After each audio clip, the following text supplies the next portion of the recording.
හරි අපි පටන් ගමු. රෙකෝඩින් එක මම ඔන් කරලා තියෙන්නේ. එතකොට පහුවෙලා යන අයට එතනින් පොඩ්ඩක් රිෆර් කරගන්න පුළුවන්. right අපි last time 2018 මට මතක විදිහට අන්තිම ප්‍රශ්න දෙක සාකච්ඡා කරන්න තියෙනවා. ඒ ප්‍රශ්න දෙක අපි සාකච්ඡා කරලා ඉවර වෙලා 2017 ප්‍රශ්න පත්‍රයට යමු. එතකොට අපි හතරවෙනි ප්‍රශ්නේ ඉවර වෙනකන් කතා කරා මට මතක විදිහට.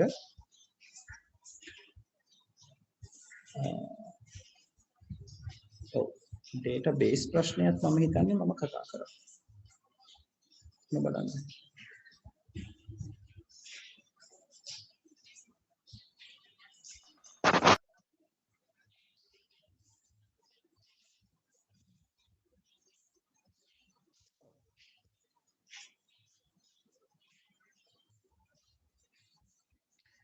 right අපි database ප්‍රශ්න ඉඳලා කතා කරගෙන යමු.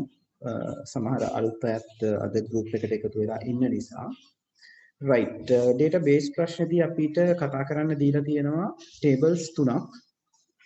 sales table එක, විකුණුම් වගුව, ඊට පස්සේ category table එක, කාණ්ඩ වගුව සහ ශාඛා වගුව, branch table එක ගැන. එතකොට මේ කියන tables තුනට අදාළව අහලා තියෙනවා පළවෙනි ප්‍රශ්නේ ප්‍රාථමික යතුරු දෙකක් සහ ඒවට අදාළ වගු සමග ලියා දක්වන්න. දැන් මේ table තුන දිහා බැලුවොත් අපි විකුණුම් වගුව කියන එක බැලුවොත් විකුණුම් වගුවේ තියෙනවා month කියන තීරුව, shop ID කියන තීරුව, sales කියන තීරුව. එතකොට ප්‍රාථමික යතුරක් තෝරගන්න නම් පුතේ මතක තියාගන්න ඕගොල්ලෝ එකිනෙකට වෙනස් අගයන් තියෙන තීරුවක් තෝරගන්න ඕනේ. මොකද එහෙම තීරුවකට තමයි අපි කියන්නේ unique values නැත්නම් අනන්‍ය අගයන් තියෙන තීරුවක්. එහෙම එක්කෙනෙක් ප්‍රාථමික වගුවක් ප්‍රාථමික යතුරක් විදිහට අපිට නම් කරන්න පුළුවන්. එතකොට sales table එක අරගත්තොත් sales table එකේ month කියන තීරුවේ January March December February March කියන එක නා නැවත යෙදিলা තියෙනවා. shop ID කියන එක ගත්තොත් 0.01 ආයෙත් 0.01 යෙදিলা තියෙනවා. ඒත් ඒගොල්ලෝ වෙන වෙනම අපිට සලකන්න බෑ. හැබැයි අපිට අවශ්‍ය නම් පුළුවන් month එකයි shop ID එකයි එකට එකතු කරලා සලකන්න. right? එතකොට month එකයි shop ID එකයි එකට එකතු කරලා සැලකුවොත් January 0.01 කියලා යෙදුම නැත්නම් රෙකෝඩ් එක ඔයාට වෙන කොහෙවත් හොයාගන්න වෙන්නේ නැහැ. ඒක නිසා විකුණුම් වගුවට month and shop ID කියන දෙන්නම එකතු කරලා composite primary key එකක් සංයුක්ත ප්‍රාථමික යතුරක් කියන එක පාවිච්චි කරන්න පුළුවන්. right? ඒතර විකුණුම් වගුවට primary key එක වෙන්නේ month and shop ID කියන එක. ඊළඟට category table එක බැලුවොත් බොහොම පැහැදිලිව අපිට පේන තියෙනවා category එක A, category එක B, category එක C කියලා දාලා. ඒ වගේම තමයි ඔයගලන්ට පේනවා ඇති items වල තියෙන නමත් එකිනෙකට වෙනස් නේද? ice cream and milk and stationery. හැබැයි අපි සාමාන්‍යයෙන් ප්‍රාථමික යතුරක් විදිහට යමක් තෝරගන්නකොට මේ වගේ දිග විස්තරයක් තියෙනවා. සහ අගයන් තියෙන දැන් උදාහරණයක් විදිහට sales table එකේ sales කියන තීරුව. ඒක යම්කිසි අගයක් නිරූපණය කරන්නේ නේද? ඒ වගේ තීරුව අපි පාවිච්චි කරන්නේ නැහැ ප්‍රාථමික යතුරක් විදිහට භාවිතා කරන්න. මොකද ප්‍රාථමික යතුර කියන එක සාමාන්‍යයෙන් අපි කතා කරනවා මේ ඕඩර් එකක් එක්ක මැනේජ් කරගන්න පුළුවන් ෆීල්ඩ් එකක් වෙන්න ඕනේ. ශේෂ්ත්‍රයක් වෙන්න ඕනේ. ඒක නිසා කැටගරි ටේබල් එකේ ඔයාට අරගන්න පුළුවන් හොඳම කෙනා විදිහට යෝජනා කරන්න පුළුවන් ප්‍රාථමික යතුරකට කැටගරි කියන එක. ශාඛා වගුව branch table එකට આવොත් branch table එකේ name එක තියෙනවා ABC College, PQR Central College, XYZ College කියලා. ඒ වගේම shop ID එක තියෙනවා 0.01, 0.02, 0.03 කියන විදිහට. ආයි category එක තියෙනවා ABC කියන එක. දැන් මේ category කියන එක ඕගොල්ලෝ තව වගුවක දැක්ක නේද? ඒ කියන්නේ category table එකේ primary key විදිහට අපි category කියන එක තියෙනවා. එතකොට මේ category table එකේ තියෙන primary key එක මේ තව වගුවක normal field එකක් විදිහට තියෙනවා. අපි ඒ කට්ටියට කියනවා කවුරු කියලාද? foreign key එකක් කියලා නේද? right? එතකොට මෙයා category table එකේ primary key එක. මෙයා primary key එක. මෙයා branch table එකේ ඒ primary key එකම පාවිච්චි වෙලා තියෙනවා. ඒක නිසා මෙයාට අපිට කියන්න පුළුවන් foreign key එක නැත්තම් සිංහලෙන් නම් ආගන්තුක යතුර. right? එතකොට ශාඛා වගුවේ අපිට ශාඛාවක් වෙන් කරලා හඳුනා ගන්න පාවිච්චි කරන්න පුළුවන් හොඳම ශේෂ්ත්‍රයේ විදිහට අපිට අරගන්න පුළුවන් වෙන්නේ මෙන්න මේ shop ID කියන එක. නේද? shop ID කියන එකේ බලන්නකෝ විහිදීම කොහොමද කියලා. 0.1 0.2 0.3 ඒවා එකිනෙකට අනන්‍යයි ඕඩර් එකක් තියෙනවා. right? ඒක නිසා අපිට පැහැදිලිව කියන්න පුළුවන් එයා ප්‍රාථමික යතුරක් කියලා. මේ කොම්පොසයිට් ප්‍රයිමරි කී එකක් හදනකොට අපිට පොඩ්ඩක් ඔය ඕඩර් එක මැනගන්න ටිකක් අමාරුයි. හැබැයි ඒගොල්ලන්ගේ එක එන්ට්‍රි එක අරගත්තම ඒව එකිනෙකට වෙනස්. ඒ කියන්නේ යුනික් කියන එක. එතකොට විකුණුම් වගුවට අපිට පුළුවන් කොම්පොසයිට් කී එකක් ප්‍රොපෝස් කරන්න ප්‍රයිමරි කී එකක්. කැටගරි එකට කැටගරි කියන ප්‍රයිමරි කී එක, shop ID කියන ප්‍රයිමරි කී එක, branch table එකට අපිට පාවිච්චි කරන්න පුළුවන්. right ඒ විදිහට තමයි මේකේ ලකුණු දීලා තියෙන්නේ. ලකුණු එක බැගින් සම්පූර්ණ ලකුණු දෙකක්. මොකද ඔයගොල්ලන්ගෙන් දෙකයි අහලා තියෙන්නේ. ඒතර මේ තුනෙන් කැමැති දෙකක් පාවිච්චි කරන්න පුළුවන්. right හරි ඊළඟ ප්‍රශ්නේ විදිහට අහලා තියෙනවා ආගන්තුක යතුරු දෙකක් සහ ඒවට අදාළ වගු සමග ලියා දක්වන්න. ඔව්. ආගන්තුක යතුරු දෙක අපි එක ආගන්තුක යතුරක් මේ වෙනකොටම හඳුනාගෙන ඉවරයි නේද? කැටගරි කියන ෆීල්ඩ් එක branch table එකේ.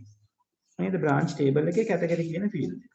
ඒ වගේම තමයි ඔයගලන්ට පේනවා ඇති මෙන්න මෙතන sales table එකේ මේ shop ID කියන කෙනා ඉන්නවා පේනවද? මේ shop ID කියන කෙනා මේ ප්‍රාථමික යතුරෙන් කොටසයි එක කෑල්ලක්.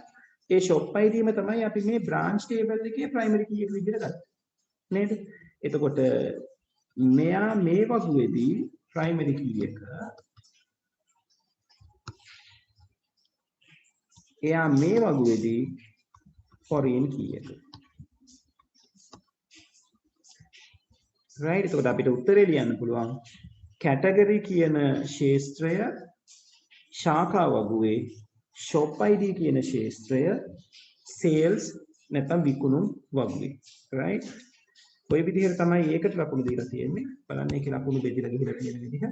එකකට එක ලකුණු ගානේ ශාඛා වගුව, කැටගරි, විකුණුම් වගුව, shop ID. මේවා පුතේ මේ විදිහටම මේ විදිහටම කියන්නේ මේ අදාළ වගුවේ නම සහ අදාළ ශේෂ්ත්‍රය. හරි විදිහට ලියලා තියෙනවා නැත්නම් ඔයගලන්ට ලකුණු හම්බෙන්නේ නැහැ. right? හරි. තුන්වෙනි එකේ අහලා තියෙනවා එක් වෙළඳසැලේ දුරකථන අංකය ඇතුළත් කිරීම සඳහා වෙනස් කළ යුතු වගුව කුමක්ද? එක් වෙළඳසැලේ දුරකථන අංකය. දැන් වෙළඳසැලකට දුරකථන අංකයක් කියලා කියන්නේ ඒ වෙළඳසැලට අදාළ දෙයක්. එහෙමනම් මේක අපිට දීලා තියෙන මේ අපේ tables තුන ඇතුලේ වෙන වෙන tables වලට මේක අදාළ කරගන්න අවශ්‍ය නැහැ. වෙළඳසැල අදාළ වෙන්නේ වෙළඳසැලට. නැත්නම් shop එකට. එහෙනම් වෙළඳසැලේ දුරකථන අංකය ගබඩා වෙලා තියෙන්න ඕනේ වෙළඳසැලට අදාළව තොරතුරු තියෙන තැන. ඒ කියන්නේ ශාඛා වගුව. එහෙනම් වගුව වෙන්න ඕනේ ශාඛා වගුව. ඒක ලියලා තියෙනවාද ඔයගලන්ට එක ලකුණක් දීලා තියෙනවා. ඊළඟට ඒ අදාළ වගුව විතරයි එතනදී අහලා තියෙන්නේ. හතරවෙනි එකේ අහලා තියෙනවා ABC කොලෙජ් මුළු විකුණුම් සොයා ගැනීම සඳහා විමසුමක් ක්‍රියාත්මක කිරීමට බද්ධ කළ යුතු වගු මොනවාද? හරි. මෙන්න මේ වගේ ප්‍රශ්නයක් ආවම ඕගොල්ලෝ මේක හිතන්න database එක පැත්තෙන් හිතන එකත් හොඳයි. ඔයගලන්ට සරලව මේක මෙහෙම හිතන්න පුළුවන්. ඔයාට කවුරු හරි මේ වගු තුන දීලා කිව්වොත් මෙන්න මේ ප්‍රශ්නෙට උත්තරේ හොයන්න කියලා. මොකද්ද ප්‍රශ්නේ? ඔයාට කියනවා ABC කොලෙජ් එකට අදාළව සම්පූර්ණ sales මුළු විකුණුම් ප්‍රමාණය හොයාගන්න ඕනේ. right? එතකොට ඔයාට මේ වගු තුන දීලා මම කියනවා ඔන්න ඔය දේ. ABC කොලෙජ් කියන එකට අදාළව තියෙන සම්පූර්ණ sales ටික හොයන්න. කොහොමද ඔයා හොයන්නේ? දැන් sales කියන එක තියෙන්නේ කොහෙද? මේ කියන sales වගුවේ නේද? sales වගුවේ තමයි sales ටික තියෙන්නේ. හරි. සප්‍රයක් දෙන්න මට මේ ටික මකා ගන්න.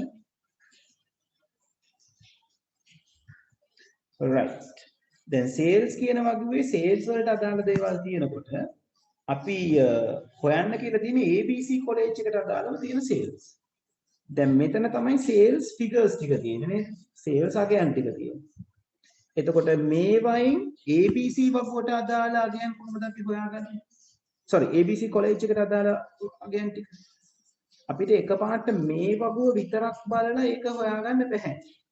හැබැයි ඔයගොල්ලෝ දන්න මේක කොහොමද හොයන්නේ කියලා. ABC වගුවට අදාළ shop ID එක මොකද්ද? බිංදු ABC කොලෙජ් එකට අදාළ shop ID එක 0.01. එහෙනම් ඔයගොල්ලෝ කරන්නේ බොහොම සරලව 0.01ට අදාළව තියෙන sales ටික අරගන්නවා නේද? අරගෙන ওই ටික එකතු කරන එකයි කරන්නේ. එතකොට ඔයගොල්ලෝ 0.01 කියන එක හොයාගත්තේ කාගෙන්ද? branch table එකේ.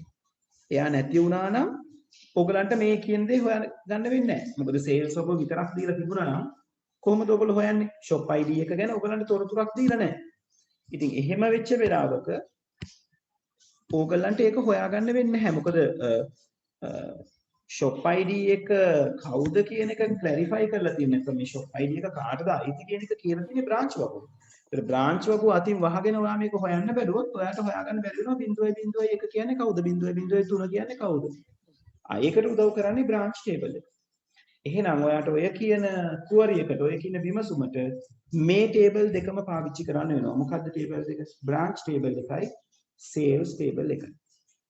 ඔය දෙකම පාවිච්චි කරන්න ඕනේ අදාළ උත්තරේ හොයාගන්න. එහෙනම් ඕගලන්ගේ ප්‍රශ්නට අදාළව තියෙන උත්තරයට දෙන්න තියෙන්නේ ඔය උත්තරේක තමයි. මොකද ඒ ප්‍රශ්නේ අහන්නේ ABC college කියන එකේ total sales හොයාගන්න. විමසුමක් ලිව්වොත් query එකක් ලිව්වොත් ඒකට බද්ධ කරන්න ඕන වගු දෙක මොනවද? ඒතර අපිට සරලව කියන්න තියෙන්නේ විකුණුම් වගුව සහ ශාඛා වගුව කියන එක. හරි. එතකොට ඔයකට එක ලකුණක් දීලා තියෙනවා. මේකේ පැහැදිලිව සටහනක් දාලා තියෙනවා. අනිත් ප්‍රශ්නවලත් ඔය සටහනම තිබුණා. අමතර වගුවල නම් සඳහන් කර ඇති විට ලකුණු හිමි නොවේ. නේද? අපි කොහොම වුණත් බේරෙනවනේ මේ ටේබල්ස් තුනම ලිව්වම කියලා ලිව්වොත් එහෙම ලකුණු හම්බෙන්නේ නැහැ. right මොනා හරි දෙකකට හරි දාලා වැරදි එක නොසලකා හරි කියලා හිතලා උත්තර ලියනවා වගේ වැඩක් කරන්න හිතුවනම් අතක තියාගන්න ඒවට මග අවහිර කරලා තියෙන්නේ මාකින් ස්කීම් එකේ. හරි. පස්වෙනි ප්‍රශ්නේ අහලා තියෙනවා shop ID 0.04 වූ නව වෙළඳ සැලක් milk and photocopy අලවිය සඳහා HIJ college හි විවෘත කළේ නම් තොරතුරු ඇතුළත් කිරීම සඳහා යාවත් කාලින කළ යුතු වගු මොනවාද? ඔව්. shop ID 0.04 shop ID 0.04 අපේ වගුවල නැහැ නේද? shop ID 0.3 වෙනකන් තියෙනවා. එහෙනම් shop එකක් අලුතෙන් එකතු වෙන්න ඕනේ. ඒ වගේම කියලා තියෙනවා මේක milk and photocopy කියන අලවිය සඳහා HIJ college හි විවෘත කරපු එකක්. එතකොට මේ shop ID 0.04 කිව්වම අලුත් වෙළඳ සැලක් එන්න ඕනේ HIG college එක අපිට ඒකට දාලා දාන්න පුළුවන් branch table එකේම milk and photocopy. the milk and photocopy කියන category එක ඔයගලගේ category table එකේ හොයාගන්න බෑ. category table එකේ තියෙන්නේ ice cream and milk and stationery. එහෙනම් milk and photocopy කියලා අලුත් category එකකුත් ඔයගලගේ category table එකට එන්න ඕනේ. එහෙනම් ඔය කියන වගු දෙකම update වෙන්න ඕනේ. right හරි එහෙනම් උත්තරේ විදිහට ඒගොල්ලෝ දීලා තියෙනවා ශාඛා වගුව සහ කාණ්ඩ වගුව කියන වගු දෙකම අප්ඩේට් වෙන්න ඕනේ. ඒකට ලකුණු දෙකක් දීලා තියෙනවා. එක ටේබල් එකක් අඳුන ගන්නවට එක ලකුණ බැරි. ඊට පස්සේ කියලා තියෙනවා අපි එන්ටර් කරන්න ඕන රෙකෝඩ්ස් දෙක ලියලා පෙන්නන්න කියලා. එතකොට අපි වෙන වෙනම ටේබල් දෙකට තරව ලියලා පෙන්නන්න ඕනේ.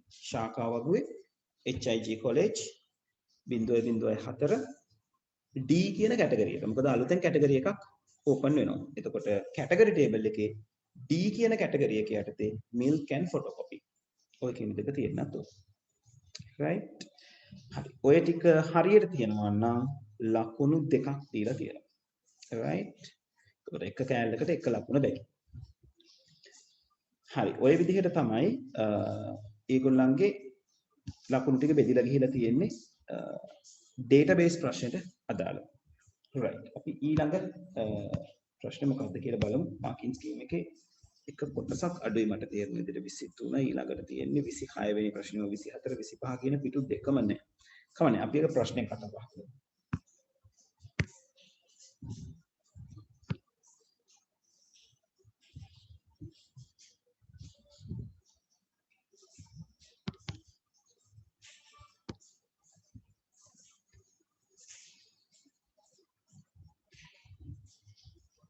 right හරි 6 වෙනි එකේදී තියෙනවා පාසල් කළමනාකරන පද්ධතියක් සැකසීම සඳහා වූ කණ්ඩායමක් විසින් භාවිත කරන ලද පද්ධති සංවර්ධන ජීවන චක්‍රයට අදාළ වූ සමහර ක්‍රියාකාරකම් A සිට G ලෙසද ඒ සඳහා යොදාගත් පද්ධති සංවර්ධන ජීවන චක්‍රයේ අවධි P සිට U ලෙසද ලේබල් කරලා තියෙනවා කියලා. right? එතකොට මෙතන මේගොල්ලෝ අහනවා ක්‍රියාකාරකම් ටික A B C D E F G H කියලා දීලා තියෙනවා. ඊළඟට මේ තියෙන ඩයග්‍රෑම් එකේ P Q R S T U කියලා අදාළ පියවරවල් ටික හඳුන්වලා දීලා තියෙනවා. එතකොට මේගොල්ලෝ මෙතනින් අහනවා කොහොමද මේක මැච් කරන්න ඕනේ කියලා. right. අපි මැච් කරගන්න බලමු. අවශ්‍යතා හඳුනා ගැනීම, විසඳුම් සැලසුම්කරණය, විසඳුම් ක්‍රියාත්මක කිරීම, විසඳුම් පරීක්ෂා කිරීම හා නිවැරදි කිරීම, පද්ධතිය පිහිටවීම, පද්ධතිය නඩත්තු කිරීම. හරියටම waterfall model එක තමයි ඕගලන්ට මෙතන දාලා තියෙන්නේ. එහෙම නැත්නම් පොදුවේ ගත්තොත් පද්ධති සංවර්ධන චක්‍රයට අදාළව තියෙන ස්ටෙප්ස් ටිකක් දාලා. හරි. ක්‍රියාකාරකම් විදිහට මේකල කතා කරලා තියෙනවා දේවල් කීපයක්.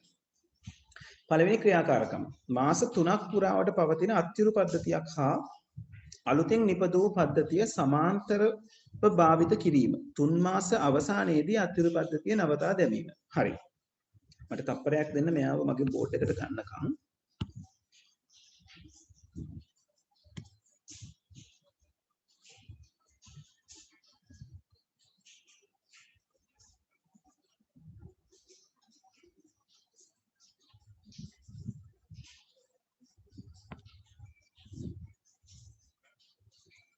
right. ඔයගොල්ලන්ගේ එකම අපි අරගත්තා. හරි. එයා ඉන්න මෙතන. right. එතකොට මේ කියන ටික කොහොමද අපි මැච් කරගන්නේ? පළවෙනි එකේ කියලා දෙනවා මාස 3ක් පුරාවට පවතින අත්තිරු පද්ධතිය හා අලුතෙන් ඉපදූ පද්ධතිය සමාන්තරව භාවිත කිරීම. මේක ඕගලන්ගේ පද්ධතිය පිහිටුවීමට අදාළව තියෙන එකක්. මේ කතා කරන්නේ සමාන්තරගත පිහිටුවීම. parallel implementation කියන එක. right. එහෙනම් A කියන එක නා අදාළ වෙන්නේ කාටද? T කියන එකට අදාළව. ක්‍රියායනයේ සැලසුම් ක්‍රියායන සැලසුම් සමග දත්ත සමුදා ආකෘතිය සහ පරිශීලක අතුරු මුහුණත් ආදී මෘදුකාංග ක්‍රමලේඛ බවට පරිවර්තනය කිරීම. මෘදුකාංග දැන් මේ ඩිසයින් කරපු දෙයක්. ක්‍රියායන සැලසුම් processors දත්ත සමුදාය database එක. පරිශීලක අතුරු මුහුණත් interfaces ටික. මෘදුකාංග ක්‍රමලේඛ බවට. ඒ කියන්නේ කෝඩ් එකක් බවට පරිවර්තනය කරනවා. කෝඩ් එක බවට පරිවර්තනය කරනවා කියලා කියන්නේ විසඳුම ක්‍රියාත්මක කරවීම. right. ඒ කියන්නේ R කියන එකට තමයි මෙයාව අයිති වෙන්නේ. එතනදී අපි ඇත්තටම කරන්නේ develop කරන එක. program එක හදනවා. C කියන එකේ කතා කරනවා වත්මන් ක්‍රියායනය හඳුනා ගැනීම සඳහා විදුහල්පති ගුරුවරුන් පුස්තකාලයාධිපති හා අනිකුත් පාර්ශ්ව මුණ ගැසීම. මේ අපි මුලදීම කරන දෙයක්. අපිට requirement එක ආවම අපිට කිව්වම system එකක් හදන්න කියලා. අපිට මේ මොනවාද මේ තියෙන අවශ්‍යතාවන් කියලා හඳුනාගන්න අපි මේ කියන පාර්ශව මුණ ගැහෙනවා. එහෙනම් P කියන එක්කෙනත් එක්ක තමයි C කියන පාර්ට් එක යන්න ඕනේ. වාර විභාග ලකුණු ලයිස්තු පුස්තකාල නාමාවලි බැහැරදීමේ කාඩ්පත් දෛනික පැමිණීමේ ලේඛන යන ආදී ආදර්ශ එකතු කර ගැනීම. මේ ආදර්ශ අපිට එකතු කරගන්න වෙන්නේ අපි මේ පළවෙනි ස්ටේජ් එක පහු කරනකොටමයි. මොකද අපි අවශ්‍යතා හඳුනා ගන්න තමයි අපි ඔය වාර විභාග ලකුණු ලයිස්තු පුස්තකාල නාමාවලි වගේ දේවල් පාවිච්චි කරන්නේ. අපේ requirements තෝරා ගැනීමේදී නැත්නම් requirements ටික හඳුනා ගන්නකොට අපිට දීලා තියෙනවා විවිධ ආකාරයේ හඳුනා ගැනීමේ ක්‍රම නේද? අපිට interviews කරන්න පුළුවන් අදාළ පාර්ශ්ව. නැත්නම් observation කරන්න පුළුවන් නේද? පරීක්ෂා කරන්න පුළුවන්. ඊට පස්සේ මේ වගේ documents refer කරන්න පුළුවන්. right. ඒ වගේ questionnaires දෙන්න පුළුවන්. right. ඒ වගේ විවිධ ආකාර තියෙනවා අපිට මේ අපි මේ අවශ්‍යතාවය හඳුනා ගන්න වැඩේ කරගන්න. ඒක නිසා D කියන part එකත් මේ C කියන තැනම තමයි settle වෙන්න ඕනේ. ඒ කියන්නේ මේ P ට අවශ්‍යතා හඳුනා ගැනීම කියන එක යට තමයි එයා එන්න ඕනේ. ඊළඟ එක දැනට මුහුණ දෙන ගැටලු හා නව පද්ධතිය අපේක්ෂාව වටහා ගැනීමට විදුහල්පති පුස්තකාලයාධිපති හා අංශ ප්‍රධාන ගුරුවරුන් සමග සම්මුඛ සාකච්ඡා පැවැත්වීම interviews ආයිසරයක් අර අවශ්‍යතා හඳුනා ගන්න තැන තමයි අපි එන්නේ නේද? ඒගොල්ලන්ට කතා කර කර අපි මේකේ අවශ්‍යතාවන් ටික හඳුනා ගන්නවා අපි හදන්න යන සිස්ටම් එකේ. F එකේ කියලා තියෙන නව පද්ධතිය වසරක් භාවිතා කළ පසු විදුහල්පති විසින් ඉල්ලුම් කරන ලද වෙනස්කම් ඇතුළත් කිරීම නව කේත කොටස් යලි ලිවීම. මේකේ පැහැදිලිවම කියලා තියෙනවා නව පද්ධතිය වසරක් භාවිතා කළ පසු. ඒ කියන්නේ සිස්ටම් එක පාවිච්චි කරන්න දීලා, ඉම්ප්ලිමන්ට් කරන්න දීලා, එයාට පාවිච්චි කරන්න දීලා, යූස් කරන්න දීලා. ඒතර යූස් කරයින් පස්සේ එන ප්‍රශ්න ඔය වගේ ගැටලු මේ වගේ අලුත් දෙයක් එකතු කිරීමක් නැත්නම් සමහර විට ගැටලුකාරී අවස්ථාවක් निराකරණය කර ගැනීමක් පද්ධතිය පිහිටීමෙන් පස්සේ ඔය කියන දේවල් අපි අයිති කරගන්නේ පද්ධතිය නඩත්තු කිරීම කියන පැත්තට. right? ඒ කියන්නේ F කියන එක එන්න ඕනේ මෙන්න මේ U කියන කැටගරි එකත් එක්ක. right? ඊළඟට නව පද්ධතිය 6 මාසක් භාවිත කළ පසු පුස්තකාලයාධිපති විසින් පෙන්වා දුන් වරදක් නිවැරදි කිරීම. ආයිසරයක් G කියන එක එන්න ඕනේ මේ U කියන කෙනා යටතේම තමයි. හරි. එතකොට පුතේ ඔයගලන්ගේ දේවල් ටික මැච් වෙන්න ඕනේ ඔය ආකාරයට. right? කොහොමද? P කියන එක්කෙනාට අදාළව CDE Q වලට අදාළව කවුරුත් මෙතෙන්දී කතා කරන්නේ නැහැ. R hold on විසඳුම ක්‍රියාත්මක කිරීම කියන එකේදී මම එකම වචනේ කියලා තියෙනවා විසඳුම ක්‍රියාත්මක කිරීමට කවුදයි කියන්නේ B නේද?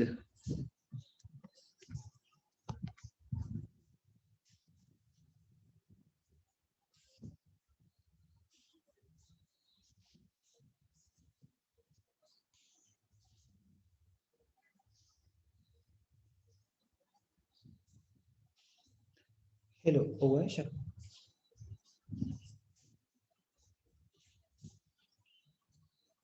මං චුට්ටක් බලන්න ඉන්න right okay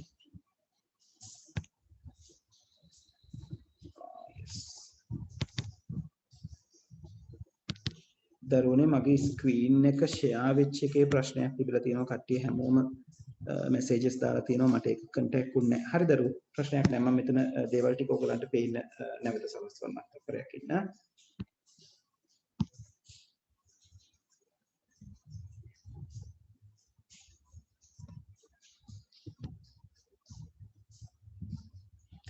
හරි.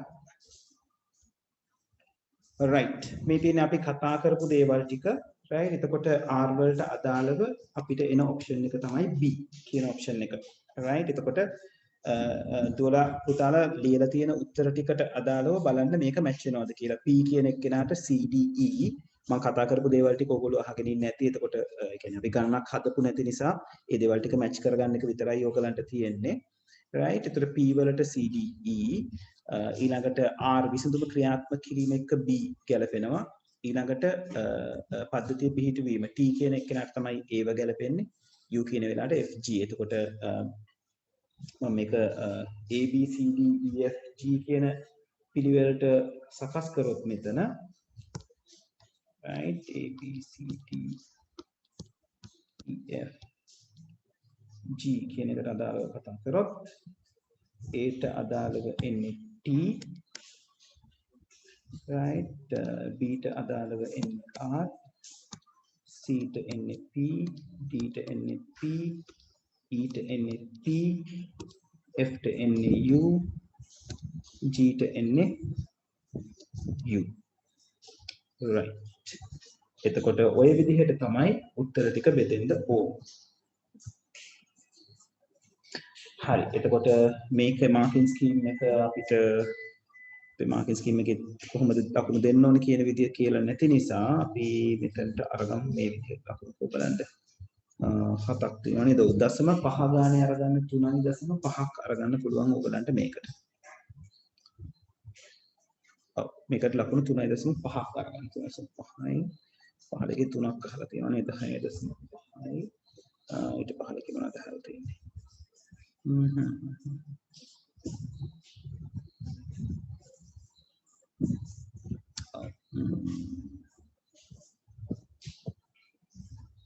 ඔව් අපි ලකුණු ටික මේ විදිහට අරගමු මේ ඔක්කොම නිවැරදි නම් ලකුණු 4ක් හම්බ වෙනවා right මම ලකුණු ටිකක් මෙතන දාන්නම්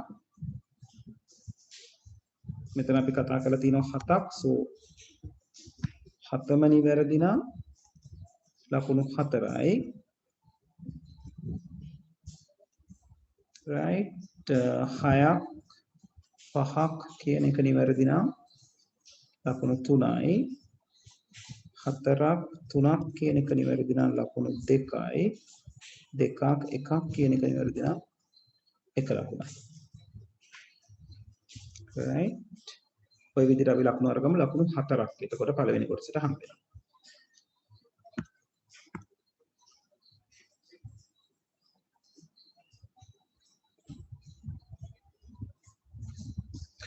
right ප්‍රභාෂි last time feasibility study එක ගැන ඇහුවා right ඒක කතා කරන්න.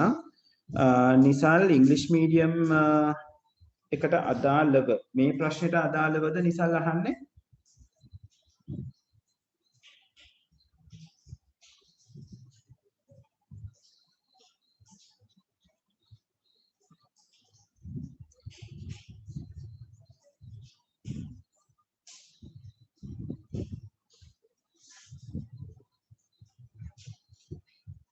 right පුතේ එතන පොඩි ප්‍රායෝගික ප්‍රශ්නයක් ගැටලුවකට අපි එනවා. මොකද මෙතන ඉන්න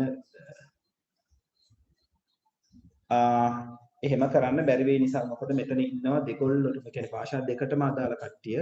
ඉංග්‍රීසි වලින් එක්ස්ප්ලেইন කරනවා කියලා කියන්නේ ඒක සෑහෙන ලොකු වෙලාවක් යනවා පුතේ භාෂා දෙකෙන්ම කරන්න ගියොත්. ඒකයි මම සිංහල මීඩියම් වලින් කරගෙන යන්නේ.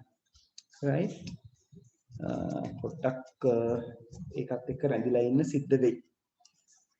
right ඔයගොල්ලෝ ඉංග්‍රීසි මීඩියම් පේපර් එක ළඟ තියාගන්න මැච් කරගන්න පුළුවන්. right එකම දේවල් ටිකනේ තියෙන්නේ. හරි. right ඊළඟට කතා කරලා තියෙනවා XYZ කියන B කොටසේ අහලා තියෙනවා තොරතුරු සංවේදන තාක්ෂණ ශාස්ත්‍රයේහි ඇති රැකියා අවස්ථා තුනක්. ඒක හරිම ලේසි ප්‍රශ්නයක්. ගොඩාක් රැකියා අවස්ථා තියෙනවා. right computer operator පරිගණක මෙහෙයවන්න. right system analysis පද්ධති විශ්ලේෂක. right ඊළඟට network administrator ජාල කළමනාකරු නැත්නම් ඇඩ්මිනිස්ට්‍රේටර් කියන එකට අපි හරියටම සිංහල වචනයක් ගත්තොත්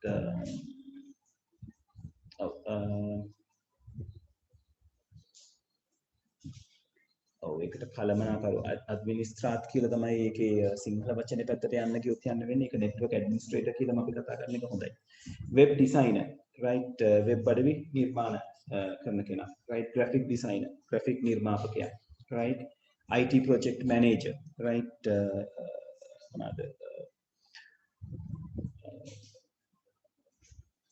ව්‍යාපෘති කළමනාකරු, right? Software quality assurance, නැත්නම් quality assurance engineer, right? මෘදුකාංග තත්ත්ව පරීක්ෂා කර බලන්න, right? Data entry operator, දත්ත ඇතුළත් කරන කෙනා. ඔය වගේ ගොඩාක් උදාහරණ ගන්න පුළුවන්, right? කවුරු හරි දුවෙක් පුතෙක් මම කියපු දේවල් වලට අමතරව මොනවා හරි ලියලා තියෙනවා නම් මට chat එකට message එක එවන්න. එතකොට මම කියන්නම් ඒක හරිද කියලා. right ඔය වගේ ගොඩක් ඉන්නව නේද? ඒ කැමැති තුන් දෙනෙක්ව අපිට උතන්ට අරගන්න පුළුවන්.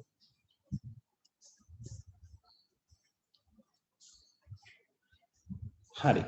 එතකොට එහෙම රැකියා අවස්ථා තුනක් ලියලා තියෙනවා නම් ඒ වෙනුවෙන් ඔයගලන්ට ලකුණු 3ක් අරගන්න පුළුවන්. එතකොට උඩ කොටසට ලකුණු 4යි අවස්ථා තුනට ලකුණු 3යි ඊළඟ එකේ මැච් කරනකොට අපිට ලකුණු 3ක් අරගන්න පුළුවන්. ඊළඟ එකේ අහලා තියෙන්නේ XYZ ලෙස ලේබල් කර ඇති ප්‍රකාශ මගින් මෘදුකාංග පරීක්ෂා කිරීමේ ප්‍රරූප 3ක් දැක්වේ.